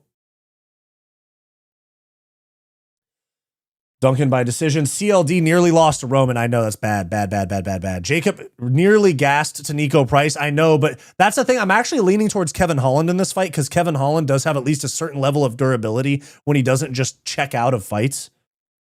And then, you know, Smith is not the most well-rounded. And Who did he fight? Did he get that Josiah Harrell guy in his last fight on short notice? I'm probably going to pick Kevin Holland by sub in this fight. Yeah, Holland's flippy floppy. It's a weird fight because Smith is still unproven and Holland's just so, you know, all over the place. Back-to-back meaningless fights, but still you got Jacoby Smith trying to break into the rankings with a win. Like if he beats Kevin Holland, they'll give him a ranked guy. And then CLD Cannonier's a top. They have to make matchups that don't feel like big fights at times, you know? Did you know Jared's great-great-grandfather was a cannon operator during the Civil War, and after the war, they bestowed onto him the surname Cannonier? If that's true, that's dope. If that's true, that's super dope. But guys, we'll circle it back to a little bit of UFC stuff here because we have Khamzat starting his own cope train 2 weeks after the fact. What did I say? You know, Khabib responded to Dana White's like 2-year-old comments the other day. And I said that these inbred Dagestanis operate on like a 6-month to 2-year delay. Call it the Dagestani delay. The fucking lagging hard as hell. You know, when you're playing COD and you're just lagging, like you don't even see, like you see a guy and you go to turn to shoot him. And by the time you turn, the lag so hard that you fucking die. That is how Dagestani and Chechen brains operate, or at least they're fighters. Now, Khamzat said, all judges are Americans. The organization's American. The opponent is American and one is Chechen. It's a close fight. No way the fucking Dagestani. I know that Khamzat's not technically Dagestani, but the privilege of those type of guys, the privilege that those guys have gotten in this fucking sport for like 7 years now. The first time one doesn't go their way, they start crying about this fucking robbery shit. It's crazy. People scored it. Verdict, people scored it. Like right here, we have Khamzat's tweet. My bad. All judges are Americans. The organization is American. The opponent is American. And one is Chechen. It's a close fight. Who do you think will win? I don't know. Go fucking cry to Ramzan Kadyrov about it, pussy. People scored it for Strickland, all right? That inbred lag. That's what I'm saying, dude. Yeah, they're still using iPhone 3s over there. As a matter of fact, they're using Androids. They're using fucking Androids over there. Oh my God, can you believe it? They're using fucking Androids. I'm just kidding. I know there's probably a few Android guys in the chat. No hate, I'm just messing around. Gaethje will throw 6 kicks every minute, head kick KO. No. I kind of want Gaethje to win because it would turn the world on its head, but I also don't want him to win because then we miss out on like a potential McGregor fight, Makhachev fight. There's a lot of big stuff after this fight for Topuria. But Topuria says he wants Armin. I'm like, dude, yes, we want that Armin fight, but give us a McGregor fight. Hey, don't you talk bad about my spyware, Jamming. I'm just messing around. They have fight cards just for them in Abu Dhabi. Exactly. I'm watching your stream on an Android. I'm just messing around. I knew that was going to make some of you guys mad. Illuminate. Good to see you, dog. Khamzat got 2 close decisions with Usman and Burns and Holland, and Usman fought him on short notice and missed weight. Exactly. I thought Gaethje had a chance, but watch the Fiziev fight. Head kicks were not much of a threat. Yeah, he did fight very conservatively against Fiziev for the most part. He was just peppering at range. He just hit harder than Fiziev. UFC hires Dagestani like Dubai hires Indians. Exactly, yeah. Gizmo's an Android guy. iPhone users talking down on Android, but meanwhile, iPhone is 65% made of Samsung Android. Fuck out of here. I knew you guys would get mad about that, dude. Dude, the Android people defend Android so hard. I remember Rogan going at Dustin Poirier for the same thing when they did their podcast together. It's all good fun. It's all good fun. But there was another tweet and delete here. Oh, there it is. Here it is. Yeah, he says, no excuses. I just want to fuck him up. This shit trying to run away. And then he deleted all of this. So iPhone is just gay. You know what's even gayer is trying to text a girl and your text messages are green. I'm just kidding. Bugging around. Do we think Protest versus Max when Conor pulls out? No, they're going to move. They'll bump whoever pulls out. If one of the main event guys pulls out, they're going to bump Patty up to the main event at 170, I think. I think that's why Patty's on the card, is to bump Patty up to the main event if needed. Because it's not like one of those where like you have a title fight and then if somebody pulls out, you can fill in with an interim fight, or you can bump a women's title fight co-main event up to a main event, something like that. But you said no way, dude. I'm telling you, Patty gets bumped up to the main event if someone pulls out.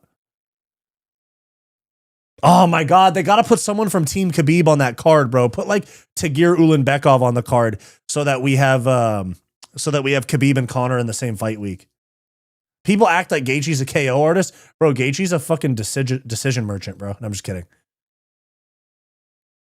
Patty cutting to 55 won't take another fight. Fair enough. But if it's that or Conor doesn't fight, they're gonna do Patty. Or if it's that or Max doesn't fight, they're gonna put Patty in there.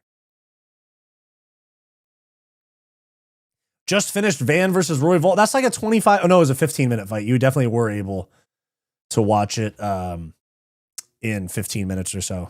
Oh shit. My bad. Hold up. Let me see. Best fights of 2025. Roy Vol. Oh yeah, Khalil Roundtree versus Yuri Prohaska. Yuri Prohaska, Jamal Hill. Oh, Muslim Sadikov versus Nicholas Moda, bro. From Azerbaijan last year. Watch that.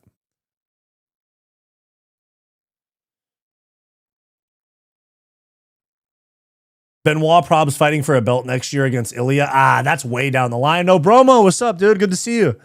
Shout out No Bromo. I'm doing good, man. How about you? I saw you did that MMA simulator shit. I was in your chat for a little bit. That MMA simulator thing you did looked pretty fun, dude. That looks sick. I'm not going to jack your idea or nothing, but I was just saying objectively, that shit was cool. So are you going to be in town for 329? I'm going to 90% sure I'm going to be in Vegas. Are you streaming that? Wyatt, were you the one who said McGregor would beat Holloway utilizing grappling? I have been. Yeah, I have been. I have been saying that. I've been pushing that narrative. Thanks, man. Gonna do more simulator streams for sure. Fuck yeah, dude. Nice. Are you streaming that sick ass card this weekend? Let me look. I know it's Figgy and Song Yadong, but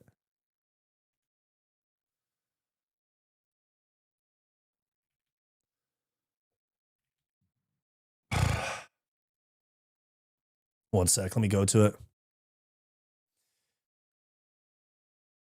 If you are, I'll try my very best to get you a Patty interview or clip. Oh, dude, that'd be sick. I'll be filming stuff, so even if I just talk to him for like a minute, that'd be sick. Not clowning you or anything. I truly believe he'll beat Holloway. That's what I'm saying, bro. Even if I'm delusional for it, I'm going to rock with Conor in that fight. Let me see what we got this weekend. Macau, UFC Macau at Galaxy Arena. Song Yadong, Davison Figueiredo, Ming Yang Zhang versus Alonzo Menafield. Taliesin Teixeira. I forgot Taliesin Teixeira fights this weekend against Sergey. Kai Asakura moving up to 135 against Cameron Smotherman, who just fucking fainted on the scales like 6 months ago. Jake Matthews, Carlston Harris, Alex Perez, Sumat Arji, Meng Ding against Jose Enrique, Orichi K. Lang against Cody Haddon. It's actually a pretty good card. I'm not going to lie. What time does it start? 4 a.m. Are you kidding me? Are you shitting me, bro? That means prelims start at 1 a.m. for me. Fuck, dude. Am I doing it? What happened to Torres Finney, dude? He was too much of a marauder in the middleweight division. They had to let him go.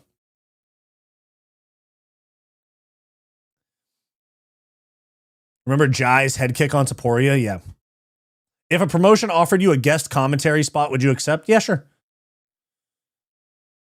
No Bromo has the best blanket hoodie. I know, yeah, he'd be rocking the blanket hoodies. I love Torres Finney. He told me he'll be back fighting early summer for show. For show. All right, guys, let's get into the real crazy shit here. Let's get into the fucking Brandrisk clips because we have so many fucking crazy things to talk about with Brandrisk. Oh my God, this is a crazy card. Ray J getting knocked out and then kind of suggesting that it was a fixed fight. Oh my God. Crazy shit here, dude. Let me see. Boom. I'm just getting all the clips set up because there's a lot of them.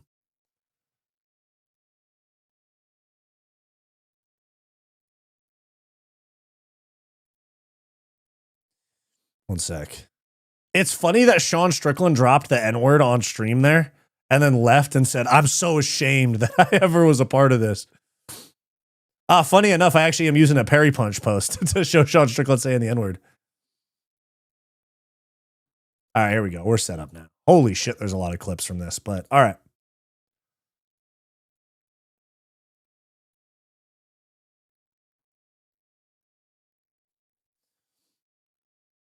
As a South African fan, those are standard. I know I'm spoiled because I'm from the Pacific time zone.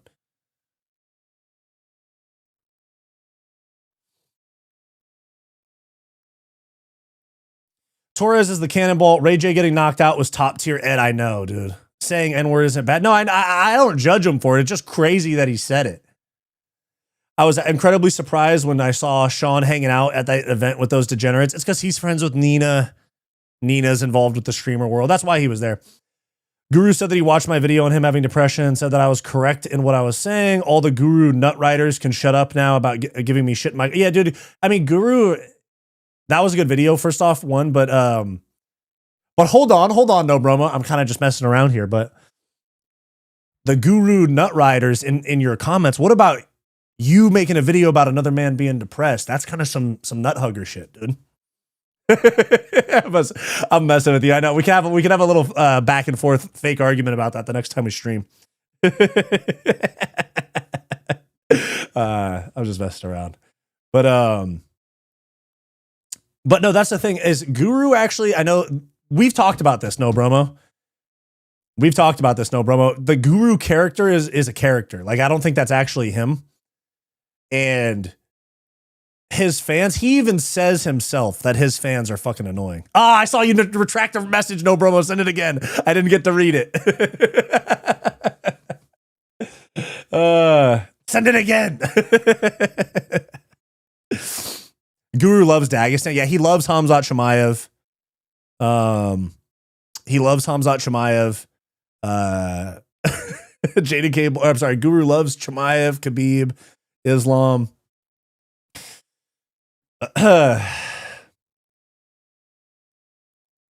But no, yeah, no, his fans are like, they ride for him so much to the point that it's gay. They call everybody else gay, and then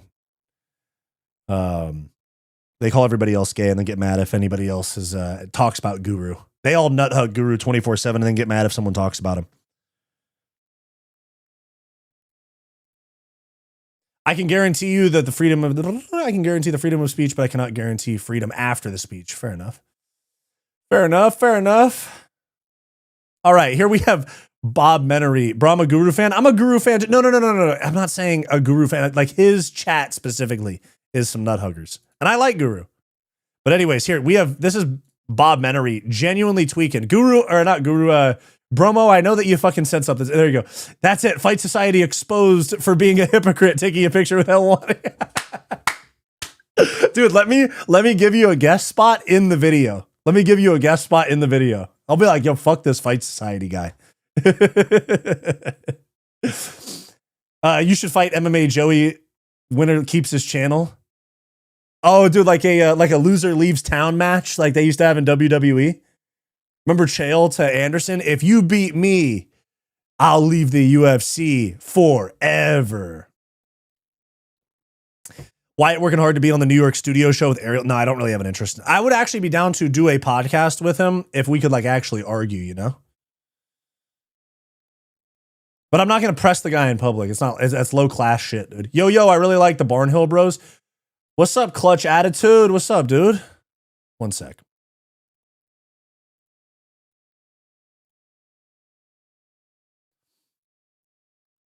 Oh yeah, Clutch Attitude. You were in my chat the other day. You have funny videos, dude.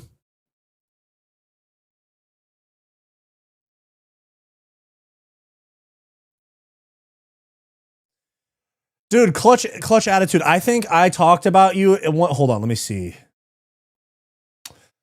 Oh, you know what, dude? I had you mixed up. One sec.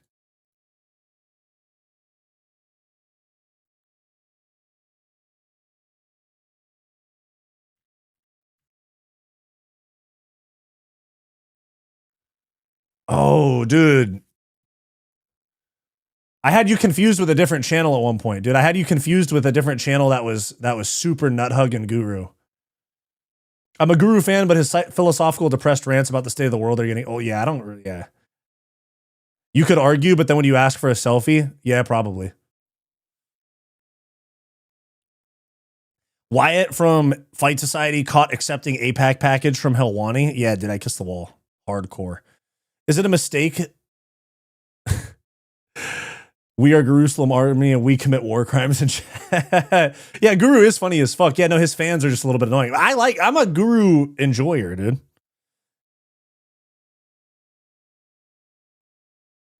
Fight Society exposed for accepting APAC payments. True. I wish, dude. Did you see the clip going around of these people talking to Ariel about the whole Israel-Palestine thing? I'm surprised. He was getting harassed with his kids, so it wasn't really talking to Ariel. It was more of like harassing him and his family.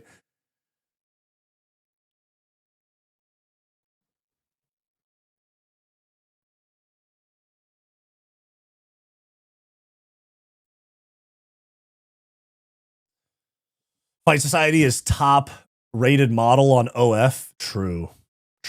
Dude, actually,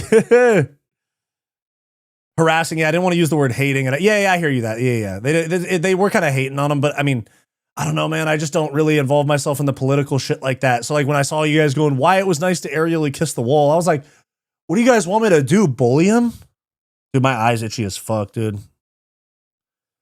That's Ariel Helwani telling me that I need that. My eye itching right now is Ariel Helwani subconsciously telling me that I need to start talking nice about him. I wanted you to knock him out. Yeah, I see. I don't have that type of hatred in my heart, bro. I disagree with him. I don't hate him to my soul. Stand your base. Yeah.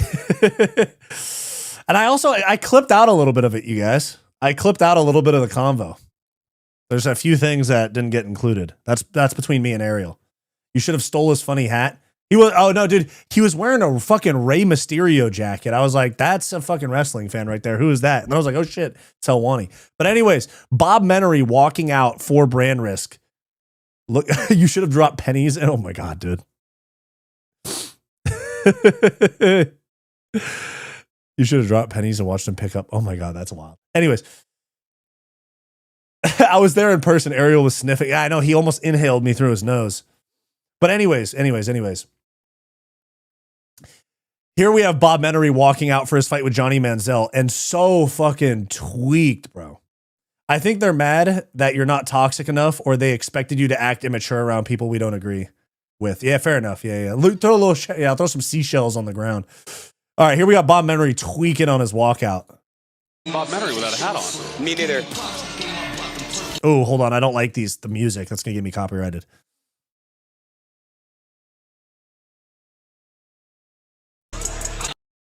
All right, let me wait a sec until we get this music done with. Got kicked out of Red Rock at 4 o'clock this morning, shit-faced drunk. So no. Yeah, that's how he trains. So no. And this is the first time that I've ever seen. Oh, no. Where's him tweaking, bro?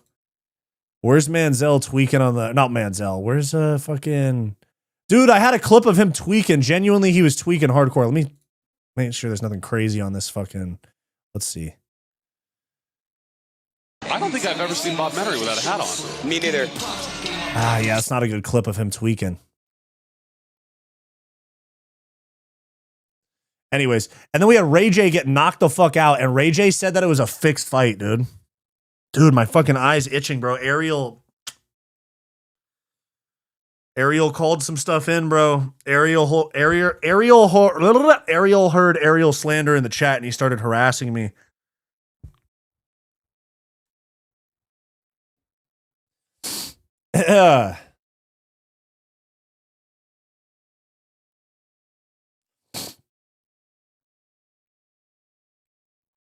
Ariel gave you hantavirus in your eye. Exactly. When I see Wyatt spelled right, my brain says, what? Yeah.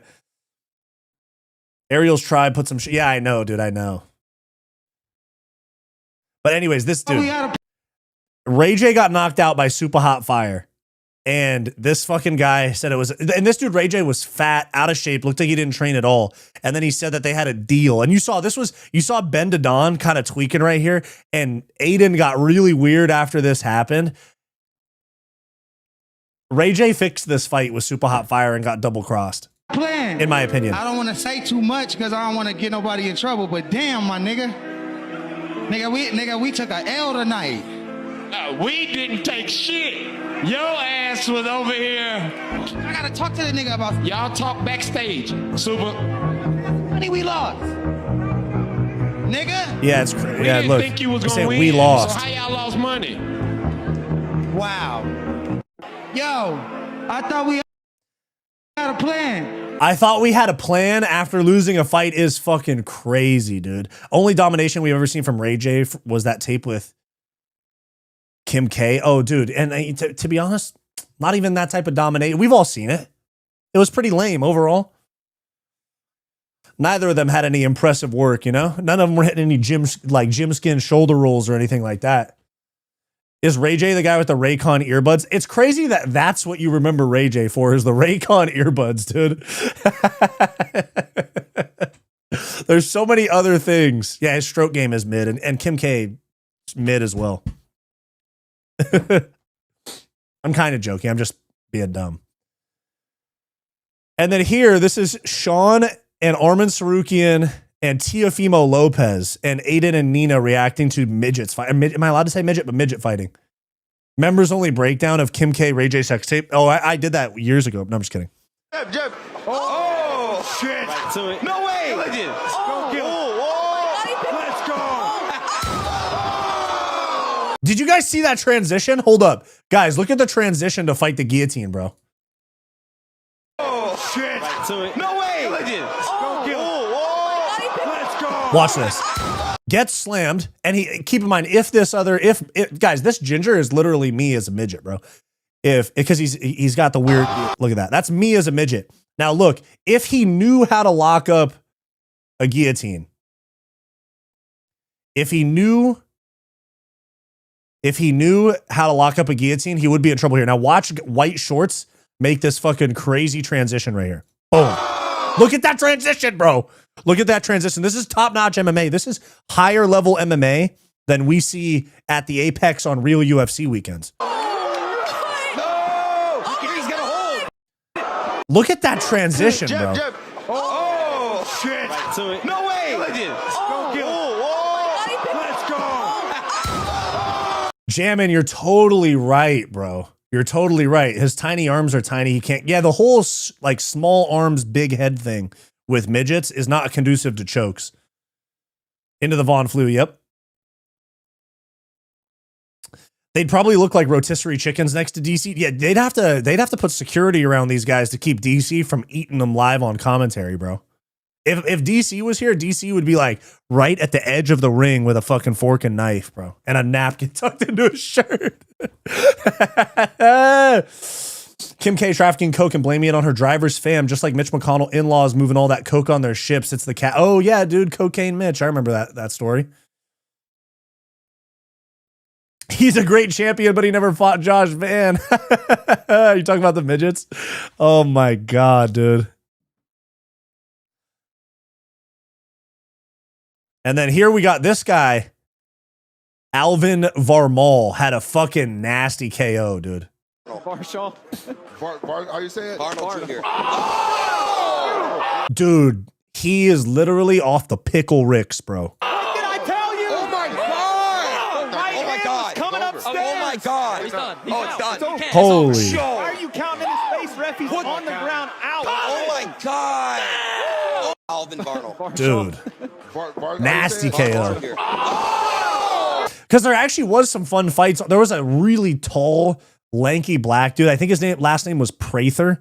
He was actually pretty good. He fought on the prelims as well. There was a few like actually good guys on the prelims, and the main card was of the MMA was just straight fuckery because you have guys that literally don't train MMA at all fighting MMA. Yeah, but listen. Alvin Barnell. Marshall. How you say it? Barnell Jr. Oh, fuck. What did I tell you? Oh my god! Oh my god! Coming upstairs. Oh my god! He's done. Oh, it's done. You can't. It's over. Why are you counting in his face, ref? He's on the ground out. Oh my god! Yeah, Wade, because Wade was on commentary for this. Wade, he's like, why are you counting in his face? He's out.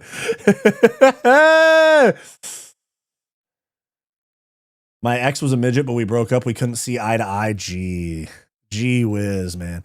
All right, and then we got Johnny Manziel versus Bob Menery. And I was honestly, was anybody else surprised at how out of shape Johnny Manziel was. Like for Bob Menery, he's a fucking content creator that's on Adderall and Coke and drinking and gambling. It actually, that, you know, I would expect him to be built kind of crazy, but Johnny Manziel's built like a fucking carton of milk, bro. You know? Johnny Manziel. Oh, what's happening? Oh! Honestly, Johnny Manziel probably trained a little bit because he's throwing some good leg kicks and shit. Dude, Bob Menery was so not expecting a fucking leg kick. Johnny Manziel. Oh, what's happening? Oh! Oh my God! Kicking! Oh! Oh, shit. Oh, he went for the head kick there too, dude. Yeah, he got that Elon Musk build, bro. He's got. There's no way this was his body type when he was Johnny Football winning the Heisman. There's no way.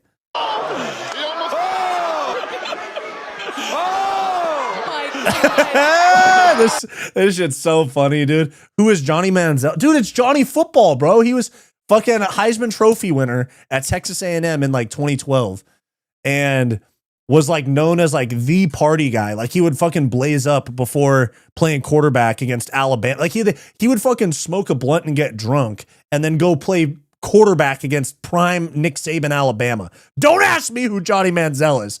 Oh my God. No, I'm just messing with you, Jammin.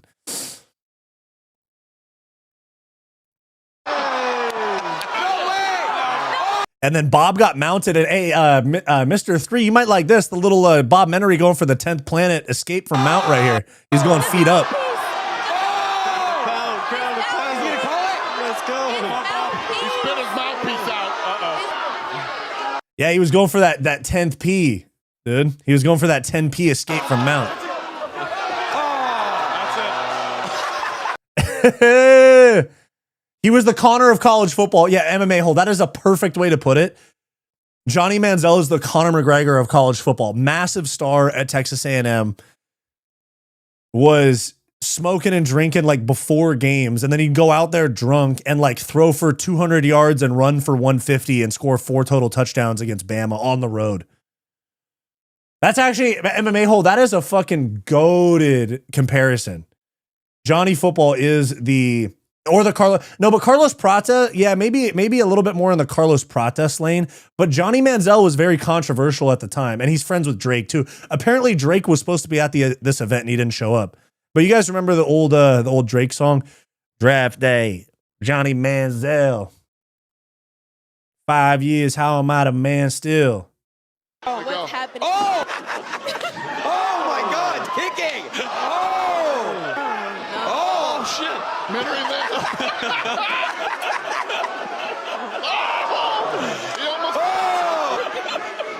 Oh my God. Hey, he had a good instinct for that takedown. Yeah, it was Dana on commentary. They had like kind of a rotating thing of people in the booth for commentary.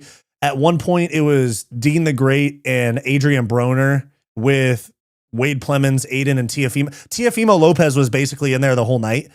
But there was Tio Lopez, there was AB and Dean the Great, there was Dana and Hunter Campbell for the main event. Sean Strickland was up there with 6ix9ine and Armin Sarukian and Nina. It was a crazy like fever dream type of thing.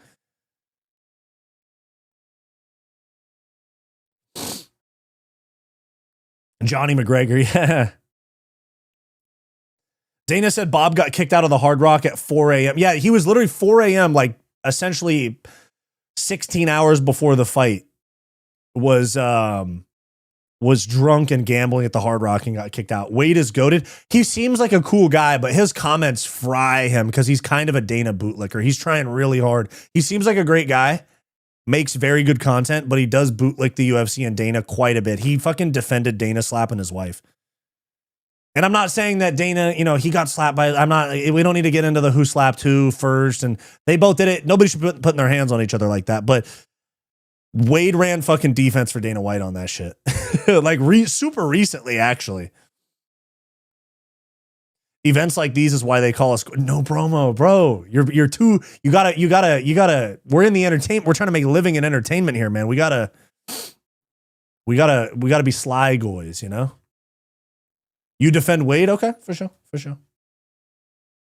Johnny Manziel. Oh, what's happening? Oh! But you're right. This is like top tier goy slop. Oh my kicking. Oh, shit. Misery man. Sorry, I mean, what a great... Exactly, and Dana White is a great guy. Dana White's a great guy. Aiden Ross is a top-tier fight promoter. He's going to be Dana once Dana's gone. You know? There's no gambling or OnlyFans being promoted on this event, you know? Best combat sporting event ever. You know what I'm saying? We're on the same page here. Yes. No bromo. That's very good right there. Good job, dude. There we go. Now, 100K subs by the end of the week. There you go. Ask me. I was nice to Helwani, all right?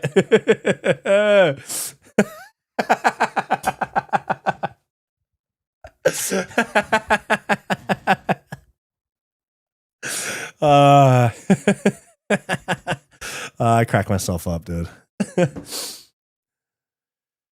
And then this is Sean leaving the event. And keep in mind, Sean, this is Sean saying the N-word during the No Neck J fight. I'm not nice to everyone. Hey, Arturo, what's up, dude? Let's go, Diddy.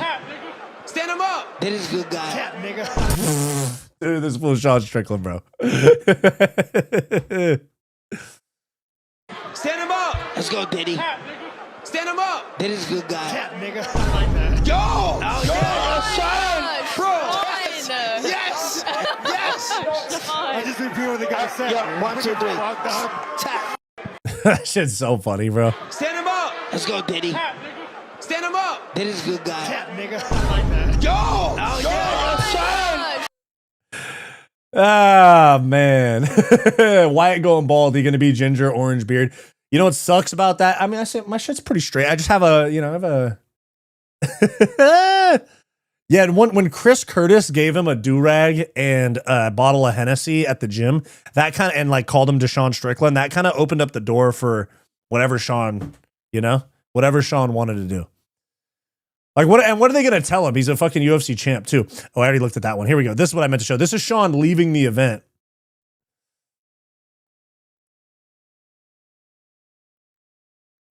I've never been a part of anything so shameful in my life, and I hate myself, and I feel like less of a man after being here.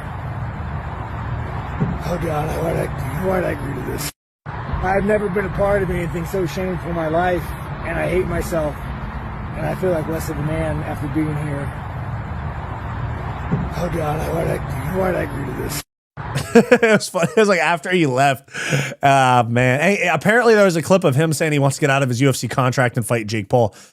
But this right here, too, because there was a white guy that said the N-word to Aiden. And Ben the Don, dude, I like Ben the Don a lot. But this is a kind of a sensitive ass clip. And I understand black people tend to take this thing pretty hard, but still, it's not that serious. Hold on, you just said, yeah, nigga, over to Aiden. Ain't now one of y'all black. Thank you. We have a halftime performance, guys. I'm going to surprise people with a halftime performance. We can just hang out for a little bit if you want to get some water. I do want you to commentate at least one more fight, Sean, please. I'll commentate one fight. All right, we got... But you got a real sensitive black man there, bro. No, it's not. Ben's great. He said he got real sensitive, bro, about the N-word. He didn't actually say the N-word. Oh, but he sounded real sensitive, bro. Like, what the fuck, bro? But he didn't actually say it. This man's out here talking about his dead grandmother, then he shames him, but not even being racist. Wait. Oh, I see what you're saying. Yeah, it's real bad, bro. Real no, but bad, he didn't say. Hold on, you just said, yeah, nigga, over the. Yeah, low key, that was a little rough. That is a little corny, especially hearing Sean's explanation of it. You know.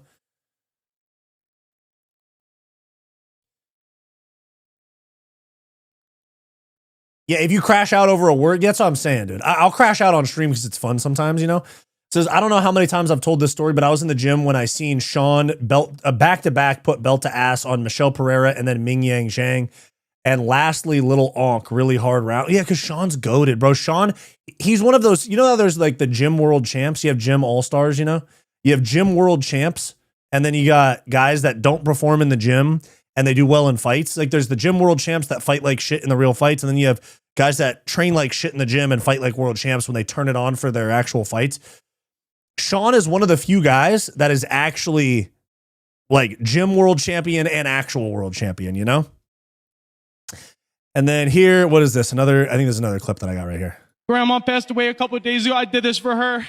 And the guy with the dead grandmother, bro, what an embarrassment. Your grandmother's looking down. Bro! So sad. He's gonna Does he have it? finish him. You do it! Was that choke not even in? Damn. Wyatt, where's your tapology? I don't have one. I had amateur fights that were not MMA. They were kickboxing. And so whoever I fought for, they didn't report them to tapology. A versus ER is a big difference. Fair enough. That's a good point. That is a good point. But this was one of the craziest ones too. Was this was the co-main event, I believe, was Lance Stevenson and Michael Beasley, dude. Wade. I mean, no one's thrown a punch yet. Oh, wait. There's the left hand. Oh, shit. So, something to note. Michael Beasley's acting. Oh, Lance taking him down. Too many people trying to go for fucking guillotines, bro. I know MMA Hole's going to be mad at this. No. Oh! Guillotine attempt. Potential guillotine attempt. Already? Brat more than they're doing anything. Look at Michael's face. Lance Stevenson's nice. Oh, wait. No. Mike's going to get it. And I don't think I've ever seen a yeah. The left look clean. But I don't think I've ever seen a more sloppily finished choke. He doesn't have it. He doesn't have it. No, he does. He does. Laying next, and that's how you know these guys don't train, is they're laying next to each other and he's tapping the floor, not his opponent, dude. I know he choked him, but dude.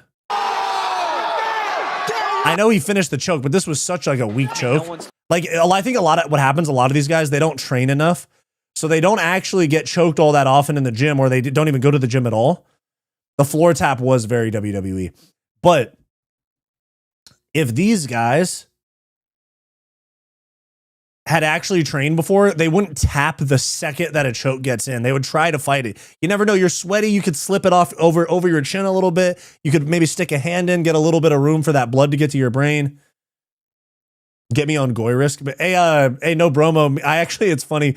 I was saying earlier in the chat, me and Aiden actually have a mutual friend, and I've been talking to him about not me and Bedtime fighting each other, but me and Bedtime both getting on a Brandrisk card.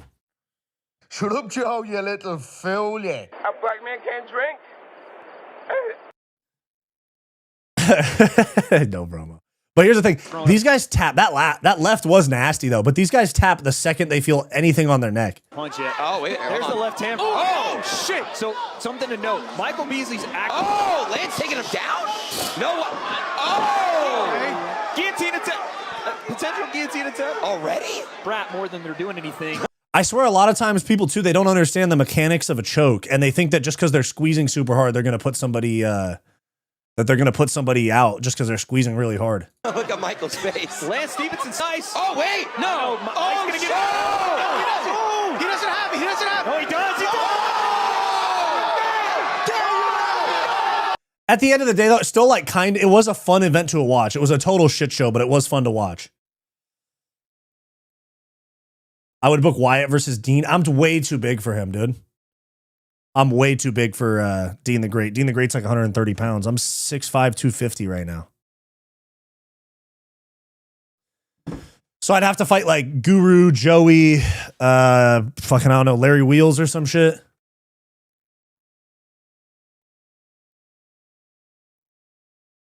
Me and Guru are not similar builds. Guru's got a lot more. Guru be like dense maxing a little bit. He's got a little bit more of like an Eddie Hall build, and I have a little bit more of a UFC World Champion build. Wyatt versus Joey. Let's do it at planet weight. I'll move up to planet weight for that one. Wyatt gets on any card we support and that shit. Guys, if I'm dead serious about this, should I? If I'm gonna do this, who do you guys want it to be against? Joey? Guru would be a bigger fight, but I'm like, given that Guru has a lot bigger channel than me and that I'd whoop his ass, there's almost zero chance he takes that fight, regardless of the money. Guru would hump you like a Dagestani. He did beat Armin in grappling. Your love, Ariel. Oh my God, you guys. Wyatt, you're not a fighter. Why are we always talking fight? I was a fighter. I'm not, I mean, I still train multiple times a week, but I'm not like a current active fighter. Please beat up Joey or Joe. Oh, Joe Pfeiffer would kill me, bro. No bromo. We gonna do it for a bag? No bromo. We gonna pull a Ray J? That's gonna be us, bro. If No Bromo chins me, hey, let's just say, just so you guys know, if No Bromo chins me in a fight, this is exactly what I'm gonna say to him after the fight right here. Yo, I thought we had a plan. I don't want to say too much because I don't want to get nobody in trouble, but damn, my nigga. We took a L tonight. That's what I'm saying to Bromo if he chins me on Brandrisk. I'm just coping. I'm like, this was bullshit, dude. Luke Thomas doesn't train anymore. I think he has injuries. I think there's a better chance at Guru showing up. I actually agree with that. True. Did you ever try to go pro? No, I stopped fighting before I was even considering pro seriously. Is Guru a fighter? No. You're not a fighter until you die, or until you do a rough and tumble match. There we go. Joey has a Chris Barnett build. True. Why, name one UFC heavyweight you think you have a chance at beating in a fight? Man, Marcin Tabora.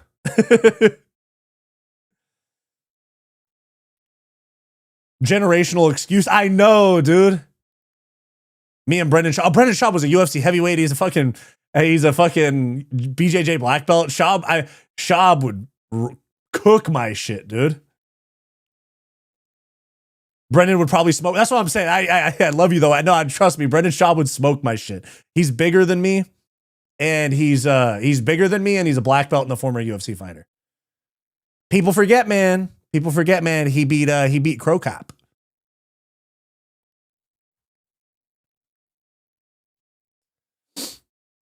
Wyatt would beat up Tricoli.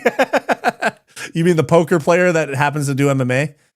You should fight Nina Drama. Oh. Wyatt, I'll let you win. Don't worry, I won't go too hard. Okay, then you have to hit the Ray J promo after.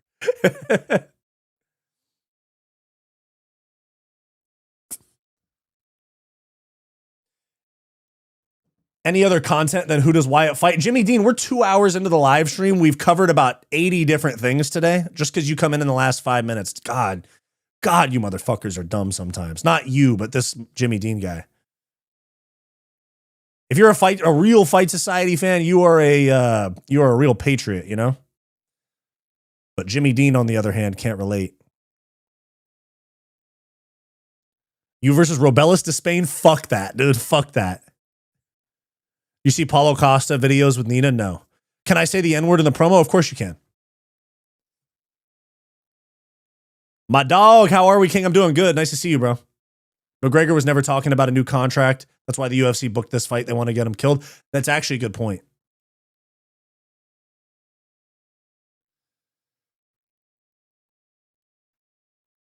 I'd fight Nina for 1 minute. For 1 minute. Well, I think Wyatt smokes Tuivasa. Dude, no, I'm scared of Tuivasa, bro. You look 5'10" from your camera angle. Yeah, I know. People say I look 5'6". People say I look 5'1". I have multiple vlogs, guys. You guys can see how big I am. It's all good. You can see I got vlogs like Ray J. You can see how big. And I'm just kidding. What happened to you last weekend? You covered the MVP fight workouts, but not the fight. Jay Got Riz, I'm very glad to see you in the chat. Jay Got Riz, we have a conversation to have, my man. Jay Got Riz, we have a I keep receipts, bro. Jay Got Riz, we have a conversation to have, my man. What do you mean you love me? You're over here calling me names the other day in my comments, bro. You over here calling me names and shit. Tell me that you canceled your membership, which is fine if you don't want to be a member. That's totally fine. But you're over here crying about me not doing a fight companion, bro. Just because you're a channel member doesn't mean you own me, and I have to stream 24/7. Alrighty, then explain. What do you want me to explain? I responded to your comments twice because you're trying to make me look bad. Wyatt, which fighter on the UFC roster scares you for no particular reason? Could be something like, look, dude, Pereira, 100%. That's what I'm saying. Is like this dude Jay Got Riz was in my comments, like freaking out, talking about I canceled my membership because you didn't stream. I was like, dude, I'm allowed to take a day off. I'm allowed to take a day off, especially when I have things going on with my family, you know? You said we need to have a conversation? Yes. Let me find your comments, dude. Hold on.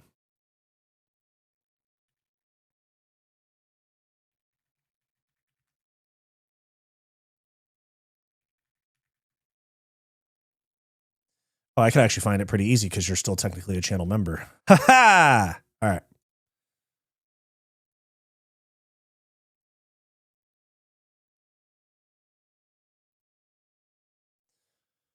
Now there's a little bit of a suspense build because I got to go find it.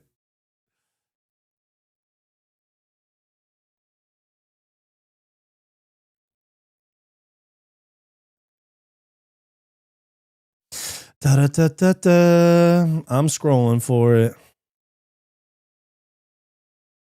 You deleted your comments. Jay got Riz. You deleted your comments.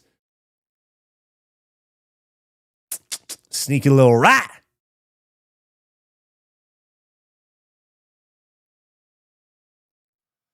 Anyways. MMA hole. Thanks for the 2. Appreciate you.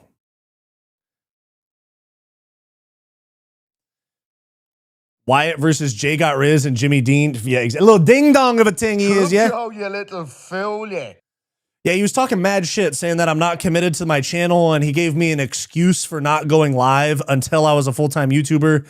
And now that I'm a full-time YouTuber, I'm not allowed to do anything but stream. Some shit like that.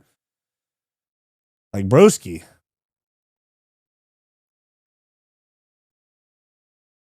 Thank you, Rain, for the 10 joules. Yeah, people think that only Guru's allowed to use question marks. You were dealing with something. My brother died last week and I tuned into you. See, but here's the thing. I don't have, just because you're going through something, which that sucks. I'm sorry that your brother died. If that's true, I'm sorry that that happened. That's terrible. But that doesn't mean that you hop in my shit and start talking about you're not committed to this, that, and the other. Like, bro, I'm a fucking YouTuber and I took a day off to rest and recoup. What happened to Guru? And oh, that's what I meant to talk about with you. That's what I meant to talk about with you, Jimmy got Riz, or Jay got Riz. You talked about me and Guru. Guru just took like a fucking month off of his channel because he was having mental health problems from not taking days off, you know? So then I take a day off because I literally had something to take care of. I had something important personally to take care of. And you're over here, yeah, man, talking about Guru. Guru took like a month off of his channel. It's fucking crazy, man. Joey would never take a day off, true.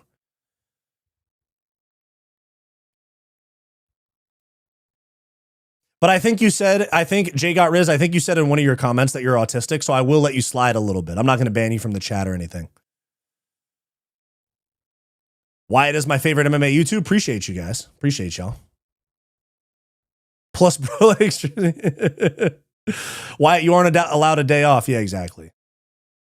I'm not allowed to ever leave this fucking chair. I die in this chair. No food, no water. No food, no water. You stick around here forever, Wyatt. You stick around right here. Guru took a month off because Tiny Mouse broke up. POV, bro has a sister. What do you mean? Bro gets a slight pass because, yeah, he does get a slight pass if that's true. Stinking in that chair. Wyatt, what is the plant for? It's just for looks. It's fake. It's plastic. It's fake. It's just for something to put on the shelf.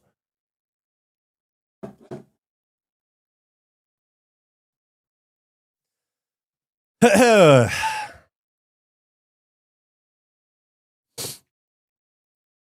I love about you, Wyatt, is that you don't threaten to end the live stream if people aren't super chatting. I've seen hella YouTubers do that. Oh, what the fuck? Yeah, sorry for your loss, Riz, but you got to get off my ass a little bit, bro. Your problems is not a reason to come treat me like a punching bag in the chat. It's all good, though. I totally understand transmuting your brother's loss. And yeah, fair enough. Fair enough.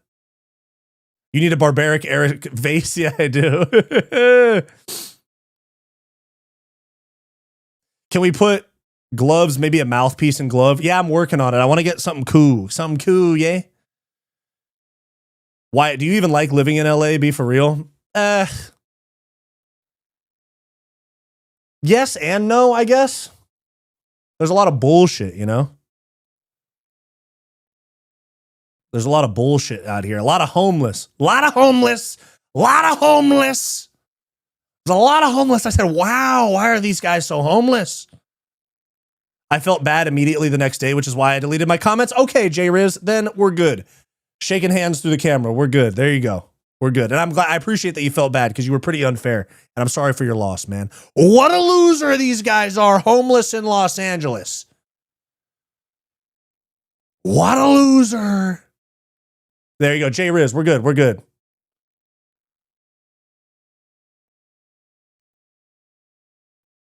I feel like, hey, look at that, guys. Okay, you guys see me and Jay Riz working it out in real time. This is how men handle things. But y'all wanted me to jump Helwani. It's okay. I can't jump him. I kissed the wall. If I lost my brother, yeah, that's true. I have a twin brother, bro. If I lost my brother, shit would get real dark. I feel like LA is awesome if you're rich, but if you're middle class or anything under that, then it's not worth it. LA like the city. LA like the city, because I live in the LA area. I don't live in LA proper. I don't have a Los Angeles address. What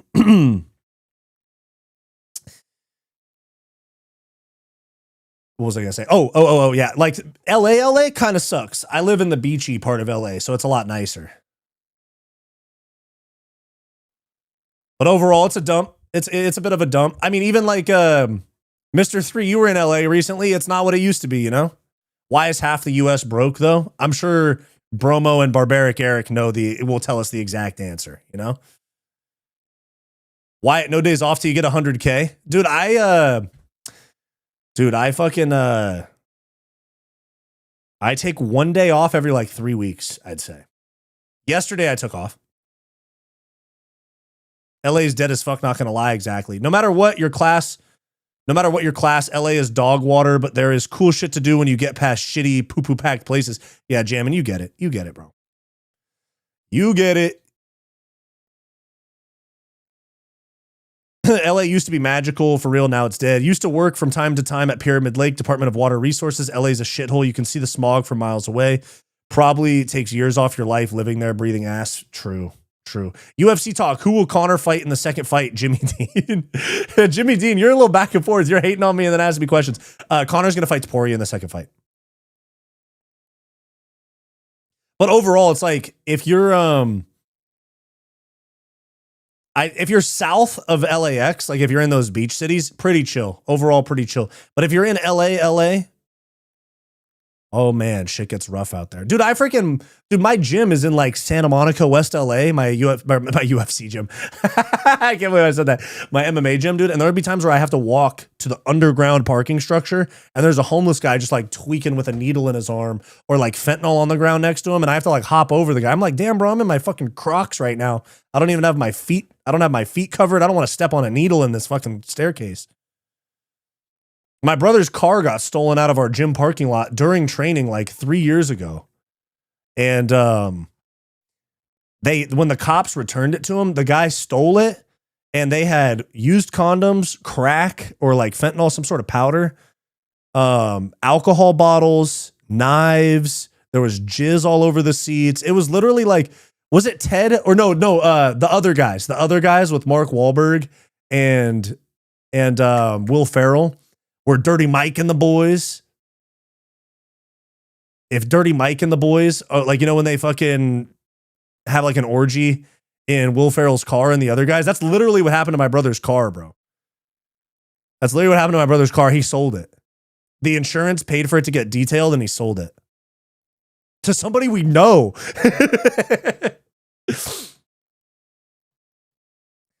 Sport mode Wyatt, exactly. Actually, recently I've been wearing Canes, which are a little bit different, but they're kind of like Crocs. They literally just cop. I really wasn't mad at you, just hoping you were there after all the crap I was dealing with, and I spazzed and realized the next day after my head clear that was pretty bitch like. Okay, for sure, but so you gotta let me know that you want me there, you know? That's like you have a girlfriend and then you don't tell her what's wrong, and then you yell at her for not knowing what's wrong, you know? A nice joyride. Better move to New Mexico, even more of a shithole. At least you can chill with John Jones. Oh, dude, John Jones would want to victimize me if I lived there, bro. The other guys aim for the bush. Yeah. Damn, we've been on here for 2 hours and 15 minutes. Long stream.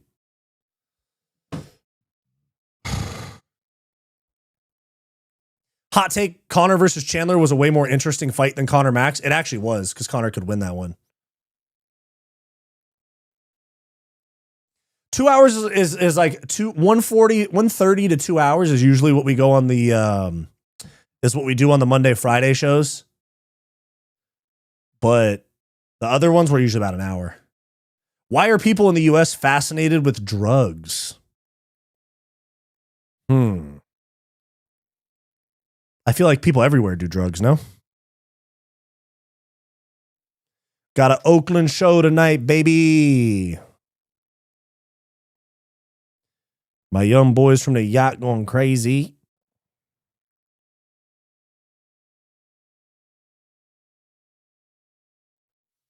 Because drugs are everywhere. That's what I was saying. I feel like everybody's. Did you watch that crap Aiden Ross last night? I didn't stream it. I watched it on my phone while I was hanging out. It was on fucking late. It wasn't that bad either. It was actually kind of fun. Yeah, buddy, just the U.S. Dude, people do drugs everywhere. But we have access to the good shit. I'm just kidding. I was surprised when I heard you live in LA. If I had to guess where you live based on you, I for real would have guessed Washington State, maybe Seattle suburbs. No. Iceman was so good. That's what I'm saying, dude. Legit betting $100 on Ellison money line. He might win. Now your names are redacted. I get a feeling half you guys tried drugs. I've tried drugs.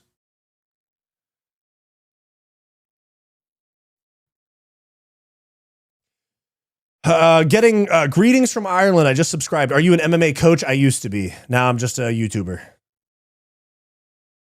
I used to do personal training and MMA coaching and stuff. I actually thought it was entertaining, but after Ray J made those comments, I think it's fixed. Yeah, dude. That's why RainBet sponsored the event. You had RainBet logos everywhere.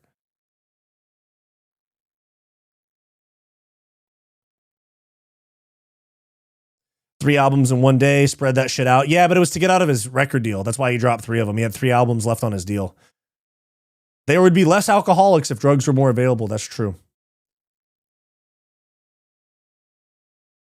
What? The girl from high school used to keep guys' loads on her back seat? Needless to say, what the fuck, bro? Drake is a free agent. He currently is, yeah. There's a song on Iceman called Bees on the Table with 21 Savage. And that's actually like a legit conversation. It's actually like a legit conversation. Is private equity firms offering him like $2 billion? I hear that Universal wants to offer him like $1 billion to try to fix their relationship, you know? Song, Sergey Pavlovich, Jake Matthews, Cody had an easy money parlay. Song, yeah, because Davis and Figueiredo's pretty checked out. Sergey's a pretty easy pick. Who's Jake Matthews fighting again? How does it feel to take meth? I've never taken meth.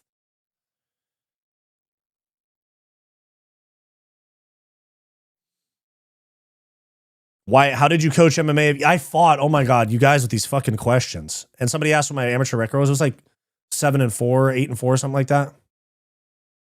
It was just kickboxing and it was kickboxing, Muay Thai, and jiu-jitsu. So I don't remember my jiu-jitsu record because it was like jiu-jitsu tournaments. I did a bunch of them.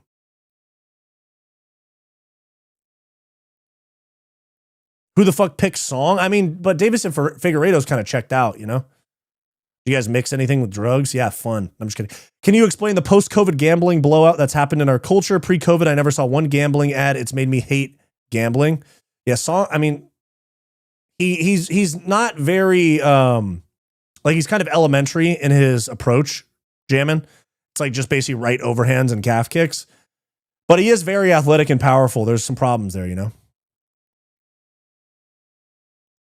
Can you explain in the post? I don't know why, but yeah, you're totally right. The gambling shit's gone way off the fucking rails since COVID.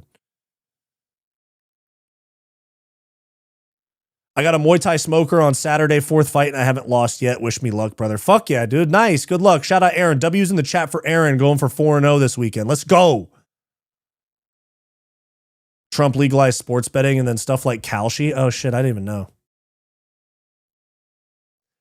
Just watched all your Ali Abdelaziz videos. Thanks for doing your best to expose that cockroach. Exactly. Head kicks only. That's right. Yeah, there we go. Some W's for Aaron. Let's go, dude. Let's go. We had Preston. We had a guy in the chat. We had Preston fight recently as well. He took the L, but he went in there and did the damn thing, you know? Nobody can ever take that away from you. Even if you only do it once and you lose, nobody can ever take it away from you that you went in there. All anyone needs to know about Wyatt's past fight career is that if he were locked in a dark windowless room with any one of us, he could do whatever he wanted with us and leave unscathed. I don't talk that confidently about it. But if it depends, because we have like black belts and brown belts and shit in here, you know?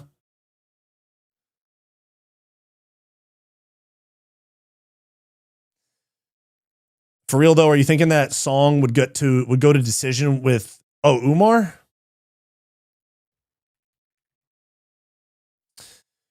Does Umar have a fight booked? Are they going to put him on that Abu Dhabi card? But that is a good point. I know Davison did go to a decision with Umar, and Song probably would get finished. I hear you on that.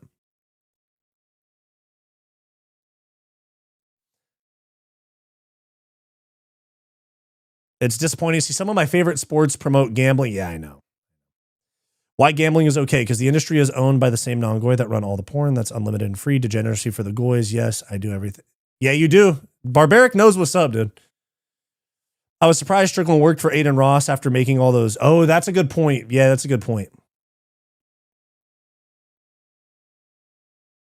My mom's friend's husband just died. She thought he was leaving her a bunch of savings, all of it gone to internet sports gambling, $175,000. He hurt himself and couldn't golf, do his hobbies. Oh, that sucks, bro. Man, that's crazy. That sucks, bro. Did he off himself because of gambling debts, or he just passed away in general?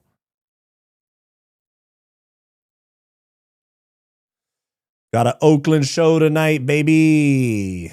My young boys from the yacht going crazy.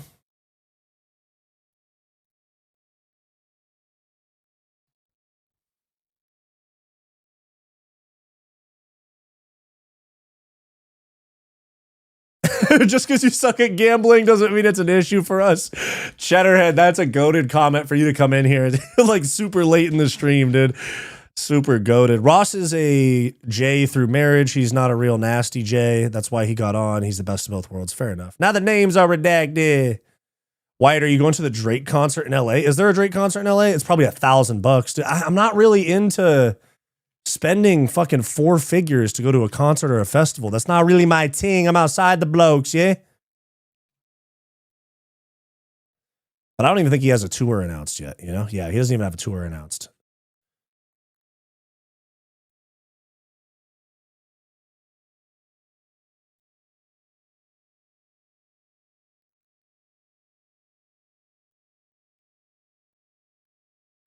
I went to the ER last night. I accidentally fell on my nose trimmer and it went up my arse. Fat end arse. Nice, dude. Wyatt, I figured it out. What do you mean? What do you mean you figured it out? Only sport I can think I can do is mountain biking for show. Wyatt saw the Chainsmokers for free. Yeah, I did see the Chainsmokers for free. That was because my parents got tickets to that festival, so I went.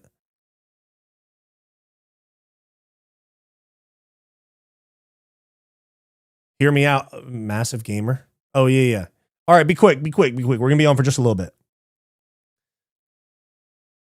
Concert tickets are crazy. I just spent $400 for 2 Tame Impala. Hey, Tame Impala is dope, though, bro. Interesting channel. Glad I subscribed. Best of luck with your channel. Your McGregor impression was shit, though. Yeah, no, it is shit. That's kind of a running joke with the channel, bro. It's kind of a running joke with the channel that my impressions are bad. Appreciate it, though. Wait, so blaming the Jays for gambling now? Jays being to blame for everything? We're just reading the chat, bruh.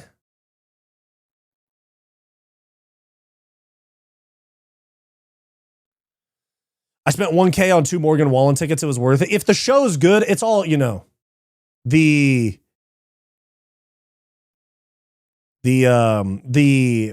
price of the ticket, I guess the value is really in the person buying it. Because if you feel that it's worth that money, then go for it, you know? All right, Wyatt, I'm going to head out and go schmo. See you later, dogs. Peace out, Jimin. If a ticket is worth, yeah, true. That's true. Oasis. Who's Oasis again? I'm pretty sure Oasis was just at the, hold on.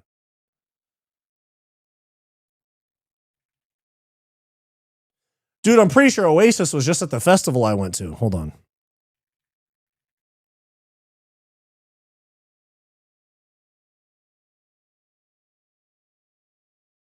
Was it them? Was it them? Hold up.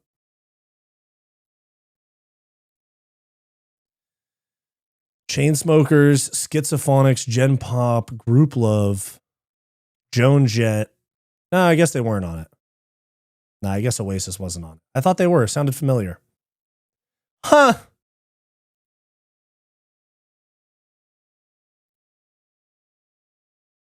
Dang, I thought they were there. I guess not. Wait, James Taylor, The Offspring, Duran Duran. Yeah, those were the headliners. Okay, no, it wasn't them.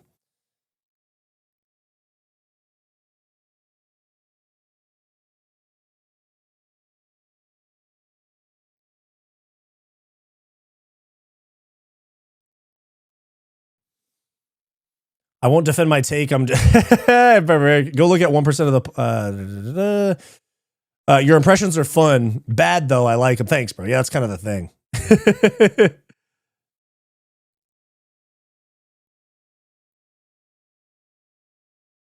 In my opinion, spending big money on experiences like concerts, vacation, plane tickets will always be better than expensive things like jewelry or designer clothes. Exactly, bro. I'm wearing a fucking Nike baseball shirt I've had for 5 years and a $30 Casio. Wyatt, in the rewatch, if you watch the fight with no audio, no unofficial scorecard, don't conflate activity for actual blows landed clean. The scorecard. Oh, wait, are you saying, I'm sorry, are you talking about the Usyk fight? Wyatt's Trump is awesome. It's good. Sometimes it's good. Sometimes I'm way off. What a loser this guy is. Homeless in Los Angeles. What a loser.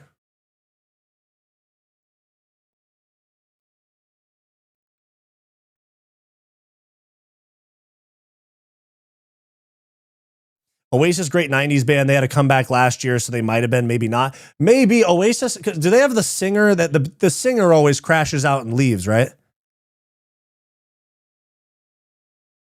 It's kind of like Hagler versus Sugar Ray is what I'm saying, where Ray swayed judges on flurries. And oh yeah, the Usyk fight. So you're saying that Usyk was winning?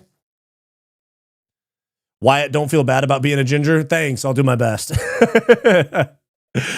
Appreciate you.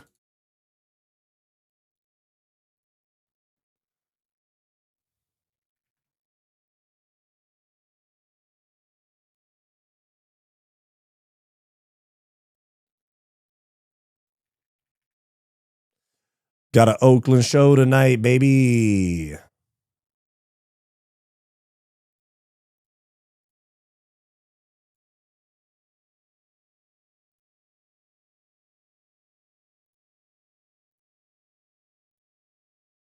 Do you guys see that? Oh, this is a new post right here. Gaethje did a new interview. I'm going to get off here in a sec, but Gaethje did an interview today. And he said, Justin Gaethje thinks that the UFC has tried to get rid of him by giving him hot up-and-comers after he lost to Max Holloway. Patty was hungry. Fiziev was hungry, stuff like that. So, I mean, they are big fights, though. It's still like co-main event of a Pereira card against Fiziev for the rematch. And then it was supposed to be Dan Hooker. So they just gave him a late notice fight. And then what was the other one? Oh, Patty. Patty was the title fight.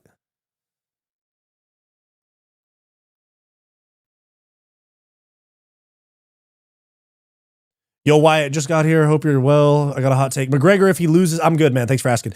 I got a hot take. McGregor, if he loses, will get cut. No, they're not going to cut McGregor. And he's always worth the money.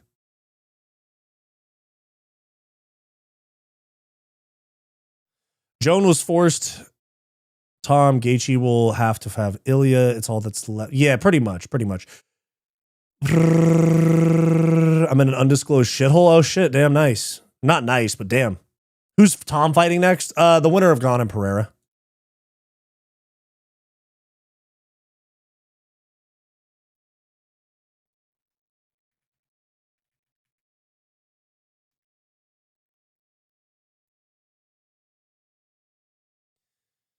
Got an Oakland show tonight, baby.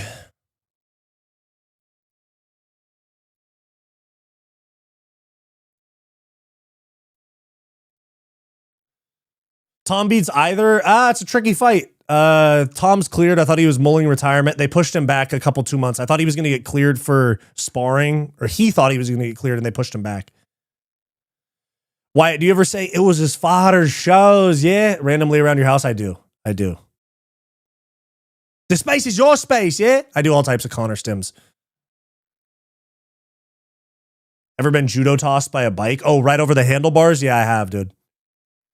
How good do you think Tom's chances are if he fights Pereira? If he can get a takedown, very high. Very high. If Jones got out of his contract, how much do you think Netflix would even pay him? I doubt they would pay him more than 30 mil. No, they definitely won't, bro. They won't pay him as much. You saw those payouts? They made it sound like Ronda was getting 20 mil. She got 2. Nate Diaz got 500K. They made it sound like he was going to make more than fighting Conor. Anyways. Nate fumbled that, in my opinion. Ducked out on the Conor fight to take this MVP fight and looked like shit and got whooped on by Mike Perry. Anyways.